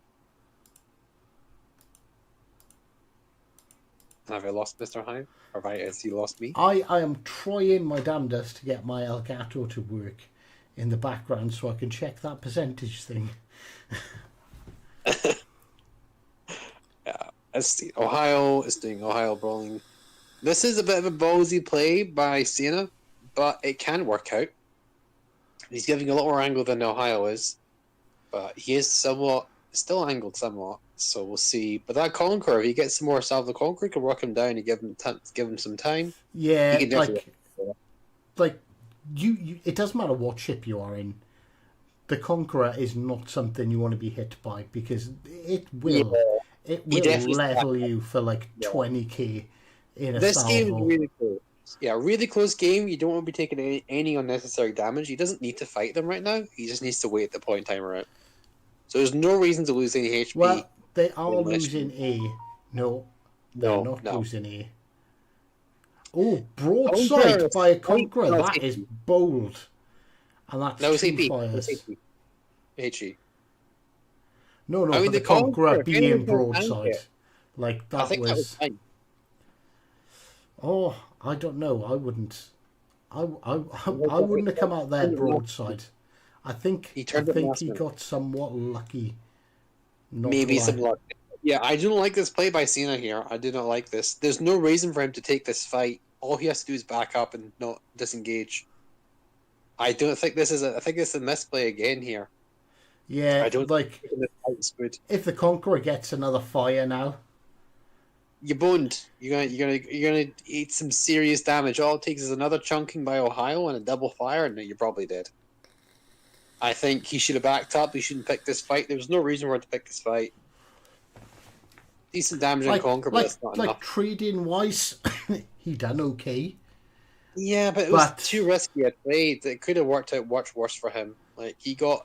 I'm going to say Senna got lucky there. If he wasn't setting fire more for the Conqueror, he would have gone down. And again, it's one of these things where he can make up these questionable trades. It worked out for him, but like you can see the point difference now by Hull Crushers. Even if he went down, it wouldn't make a difference, I think. So this very much looks like a 2-all situation. 2-1. 2-1. No, didn't Hull Crushers win one?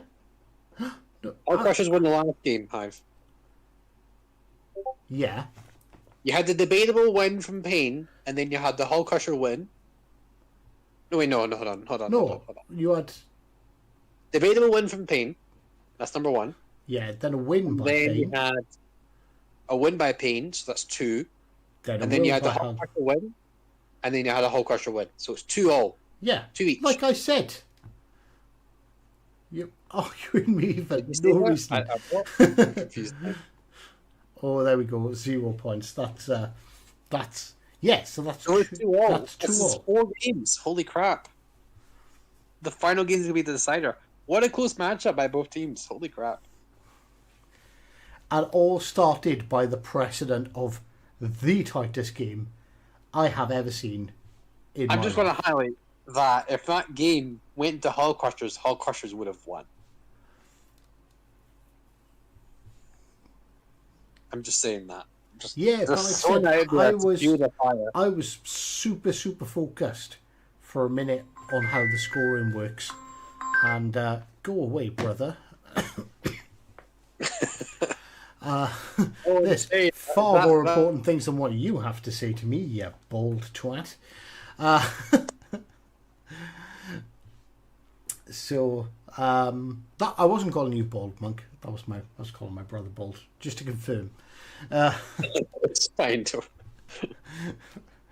That could have been if Hull Crushers technically won that game, which is debatable. I think what I was saying is no. I was watching that scoreboard so intensely. I know, but like points go up, then the plus appears. So they were actually a point behind. Okay. Well, they are. So far, this even Stevens with that questionable game, it makes it even Stevens. But so how should we happens? You can see by how tight these games are. Both these teams 100% deserve to be where they are. And you can see as well, they've got different playstyles completely. Like, Hull Crushers gave Payne the initial caps at the start. They gave him that. That was on purpose. I think... I was going to say, it doesn't matter actually. I think both teams can 100% cause Crimson Dragons some headaches. Yeah, definitely. They're definitely going to get some headaches. I definitely agree with that. regardless, both teams are showing either team can win this. This is a really close matchup, even closer than Crimson Dragon and Salty. Because look, down to the wire, the final game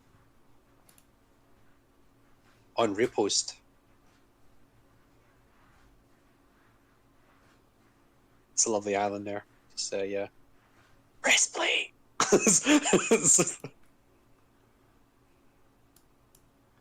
Oh boy, oh boy. Alright, so both teams went the Triple DD lineup on Repost. We've not actually seen this map for quite some time regarding this tournament because most of the games are over in 4. Let's watch Big A whilst we can before he starts twitching that camera. I guarantee he'll be start twitching immediately. There we go. He's waiting for the twitch. People will be advised. Viewer discretion is advised. I'll have to put a seizure warning in front of any pain games from now on. Yeah. Seizure warning. Yeah. Oh my god. So the Triple DD here, you're gonna have one DD can't contest all caps. I'm assuming, Hive. That's probably what you would do if you were in charge of this. Yeah, you all three are available, and all three are reasonably capable as well. Like you can see the Pain DD on B pushing to the right side. That's going to give him not great, but at least some viewable angles over towards A. Although he's making a rather sharp turn, I think he might be going for some preemptive zoning talks. The thing about Hive, the B cap is actually deceptively hard to take. Because if you notice, you look at the size of the A cap, the size of the C cap. The B cap is really small, which means it's really easy covered by radar, and it's a very dangerous cap. And you can 100% see what this DD is going to push out here. Yeah, he's going to be looking to spot the cruiser because honestly, I don't see why. I would prefer having a cruiser on the bottom end of Charlie there. You see that little rock where that DD is at? You could have a cruiser there do that job without the DD and get some spotting from the destroyer.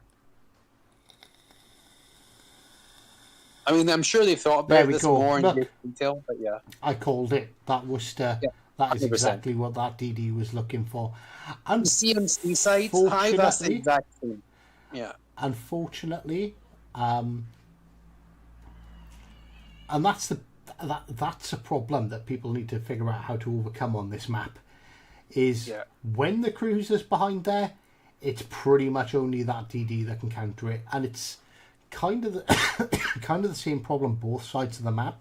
Yeah, you see that on Charlie's side, that where Hulk or Payne has the advantage. They put a cruiser there, and that's all. That's all she wrote. You basically both wing caps are contestable by both cruisers with heavy island cover. So the Payne DD is kind of doing the right thing because he is lighting up the Worcester. Yeah, but the Worcester's not going to get shot by the Ohio. Yeah, but nothing could fire at the Worcester. So what I probably would call is I'd probably call the DD to spot that cruiser, so that cruiser knows they can't push. But I would have doubled back to maybe this island here. Yeah, I would be. I just kept it contested because they're going to lose that cap now, and that cap is going to be harder to retake because that Worcester is sitting there. Yeah, and I got to admit as well, Mr. Hive, if you're having the Worcester there, he can pretty much contest that cap with immunity. Yeah, he can contest the cap all he wants, but he's not actually giving them the cap as that's the destroyer's choice or even that cruiser's choice because they can get in there and contest. You know, there's nothing the Worcester can do about it. The Worcester is a two-way street. Islands are a two-way street here. The Worcester can't shoot at anything. All it can do is contest the cap. I'm guessing that is a Worcester radar on potentially the Worcester radar, but again, it's only 30 seconds if he holds out for that time period. And Worcester's not going to get too much value. He's going to have to overextend a little bit. I think it might have been counter DD spotting because look at the torps. Yeah, it might have been the DD there. I definitely think the DD is playing well. I think the DD could be contesting A. And if he's not, that cruiser on A... And it's something that can outspot a daring. That Shima, Clabert, maybe. Z52 can probably outdo it. I don't know. Daring's not that stealthy, honestly. I can't remember what DDs they put up. That's Daring that they pinged on Charlie, so it's probably either Z52 or Clabert. Both of which could outspot the Daring. Oh, decent potential shot. Half health in that, well, almost half health in that destroyer. He's not checking the DD. It's a gearing. Gearing, that is very... Stealth gearing, outspotting, like, yeah, I think... He's like full conceal. That's a full concealment gearing. It has to be. It has to be. Gearing has got atrocious detection. Or is the Daring running like a Grom full fire chance build, which in all fairness in standard is great, but I don't think it's a fantastic choice for comp. I think comp, you want more stealth because it's still gonna outgun.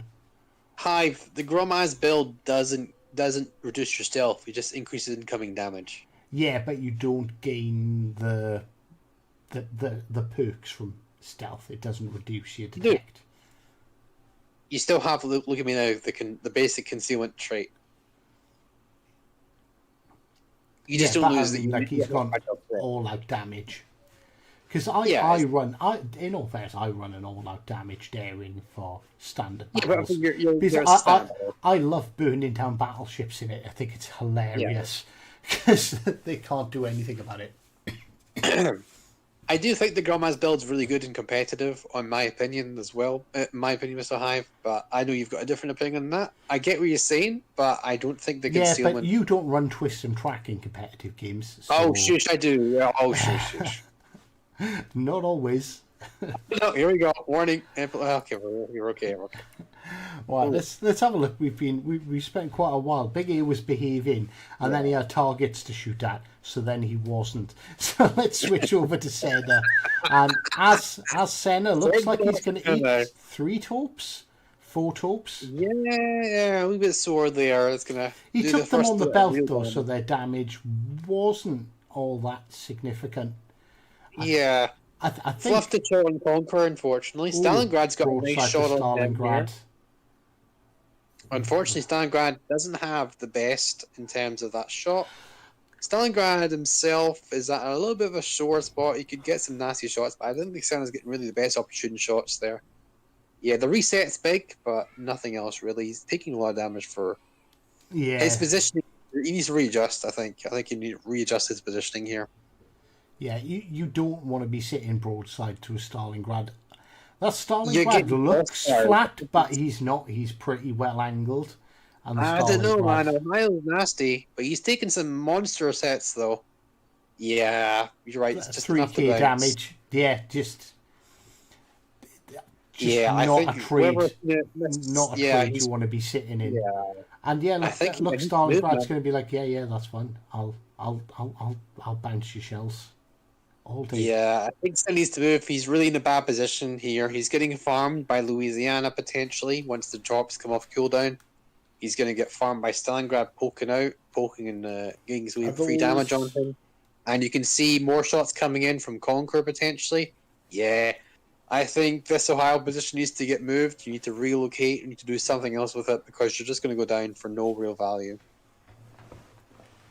Yeah, I'd be biding my. Well, I don't know. He's in a bad. What's weird about this as well is you're looking at the same grid square. There's another battleship there by Hull Crushers. I really don't like this position by a 4 battleship, and not let alone 1 BB, but both the BBs here. I'm not a fan. Not gonna lie, not a fan. No, they should have pushed one out wide. You never put BBs next to each other. That's the general rule of thumb because you're missing out crossfires. Battleships excel when you have broadsides or targets to shoot at, and when you put both of them are one spot, one grid square, your value is diminishing dramatically. Pay attention to my mouse, boys and girls. I'm going to explain crossfires to you. So if we look here, if we've got 2 battleships here, and see this battleship here, say that's the only available target, right? That Louisiana. Yeah. Both of those can only fire at his nose. even if he's broadside, if you don't knock him out in one salvo and he turns, you're only going to get his nose. Whereas if this battleship was over here, he'd have a broadside target. And you can see the battleship from A so he also can has only defend against one at a time, which is what you want to do. Because shooting at a bow tanking ship only works if that thing that's bow tanking you happens to be a cruiser and you happen to have really big guns. Or a Yamato. You can see the value trading is going down in Hull Crusher's favour. They've also lost a daring. You can see Senna here is actually the healthier BB of the lineup. They really to separate and really get some crossfires going. That's where you're going to accrue your value from your battleship. I think it's too late because they've let C fold now. It's not over yet. There's 5 minutes left, but there's only one ship down. We're 10 minutes into the battle. Yeah. You know, they're not going to retake C. They're struggling in their fight to take B. It's not over yet, Mr. Hive. I think it could still be going. It's not over yet. There's only one ship down. Misfit Diesel says it's a 3-bar gearing, complete concealment. That would make sense. That would be so that's fragile threat as well, 3-bar. Yeah. I don't like that, honestly, opinion. But hey, you know what? If it works for them, I'm not a massive I don't know. Maybe he's running a certain setup for the comp team setup. You know, I don't know. It might work. The only DD it's gonna really struggle against. Well, there's two. The Z52, if it's got its smoke and sonar available, but that's a problem for everyone. And a daring. Anything else, the gearing should win that matchup. And yeah, but he's only got 15k health, and one nice hit from a cruiser can do a third of his health, if not more. You know.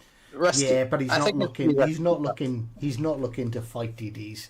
He's looking to fight spot. Cruisers. You're going to be radar by the cruisers. Yeah, he's not looking to fight cruisers. He's looking to spot. Well, no one is. Battleships. Yeah. I don't know. I don't know. That's in my opinion. I don't think the health loss is worth it. But that's just my view. If he's again, this is a bit ballsy. This is really ballsy. A Z52, and if he's outspotting a daring, it's advantage spotting. You know. Yeah, maybe. Yeah. There's pros and cons to this. I don't like this play by Senna either. He's giving almost a flat broadside to Conqueror. Yeah, I know he's not high HE, but still, he might switch, and that could be a hard hitting salvo. And he's not getting much value because the Conqueror's bow on. I know he can share the Conqueror superstructure, but you're not getting much value. In Louisiana, again, he's also got he's got more than a little more than half HP. He can get out. The planes can come in. I don't know, man. I don't like these battleship positionings. Maybe it's something that we're missing out on because obviously we're not in pain. We're not in this lineup. Yeah, I like. You can see it's not working for the team comp so far, so maybe we're all right. No, something has gone awry. Losing. Where did they lose their rights? They lost their battleship in the middle. The daring was lost out on the flank of C. Yeah. But then they just abandoned C. I think that's where their problem started because they're sort of corralled in the middle. Then you can only contest 2 caps. So you're giving up C control. Is just going to be constantly earning the enemy team points, and it's just adding to that pressure. And it's when it's okay to be under pressure, but it's when you start reacting badly to that pressure, which I kind of think is what Senna's doing. He's kind of rushing out of here. You can see a lot more mistakes in his battleship play, unfortunately. I can definitely see it. I think pushing out here is probably the only. He's only got 1:27 left, maybe perhaps less. I know he's hoping for a death strike on that Conqueror, but that Conqueror's angled so well. He'll be very lucky to get a Citadel, never mind multiple ones.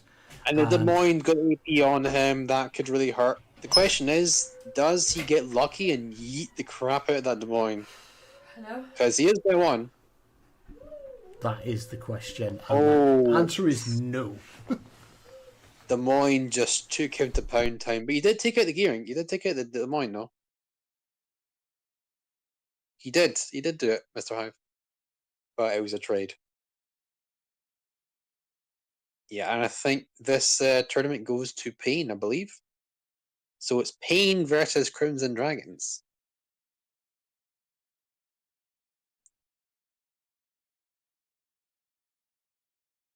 Yeah, I think the crossfires are really, really crucial in this lineup. In any lineup, really. Daring is low. The other cruiser, I don't know that. I think that might be Stalingrad. He's low, but he's not dead yet. And there is 17 seconds left. Louisiana's going to flood to death or burn to death, either or. Even if I think this. Oh no, he survives. Look at that. The damage control is off cooldown. Hello, Mr. Hankman. The technical difficulties being a complaining wife again. So yeah, that is a win to the Pain. So Pain are going to be fighting Crimson Dragons for the final, I believe. Yes, that'll be a Pain Crimson Dragons final there. But like, GG's to Hull Crushers.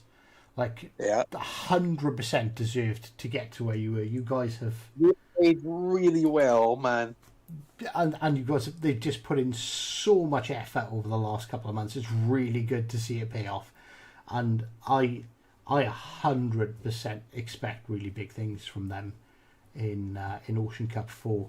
And I can only see them going up and getting better and better.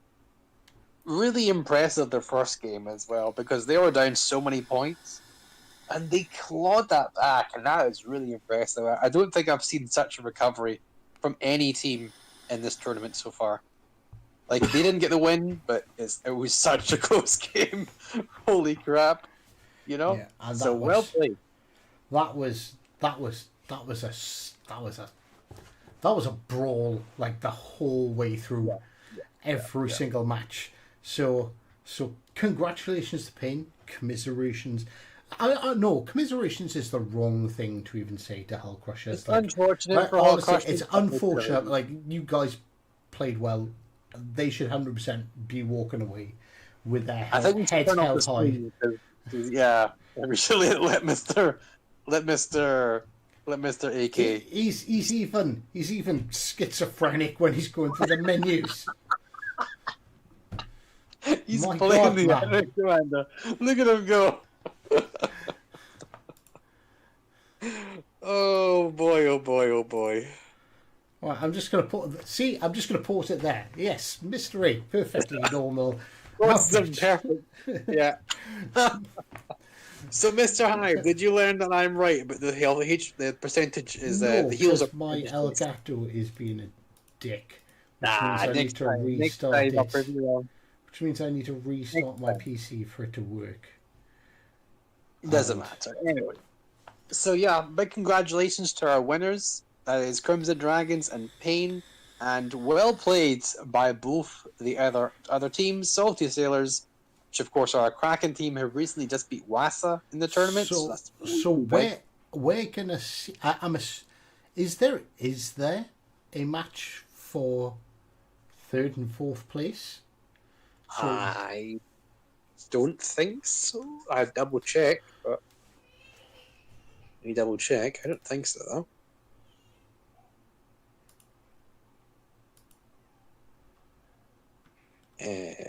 Broadcast news, casting. Get me streaming live. Alright. Pick the matches.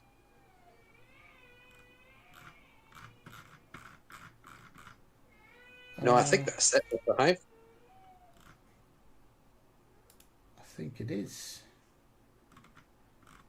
So, hopefully, ladies and gentlemen, we will be back next week to watch Pain take on the Crimson Dragons in the ultimate showdown of Ultimate Destiny.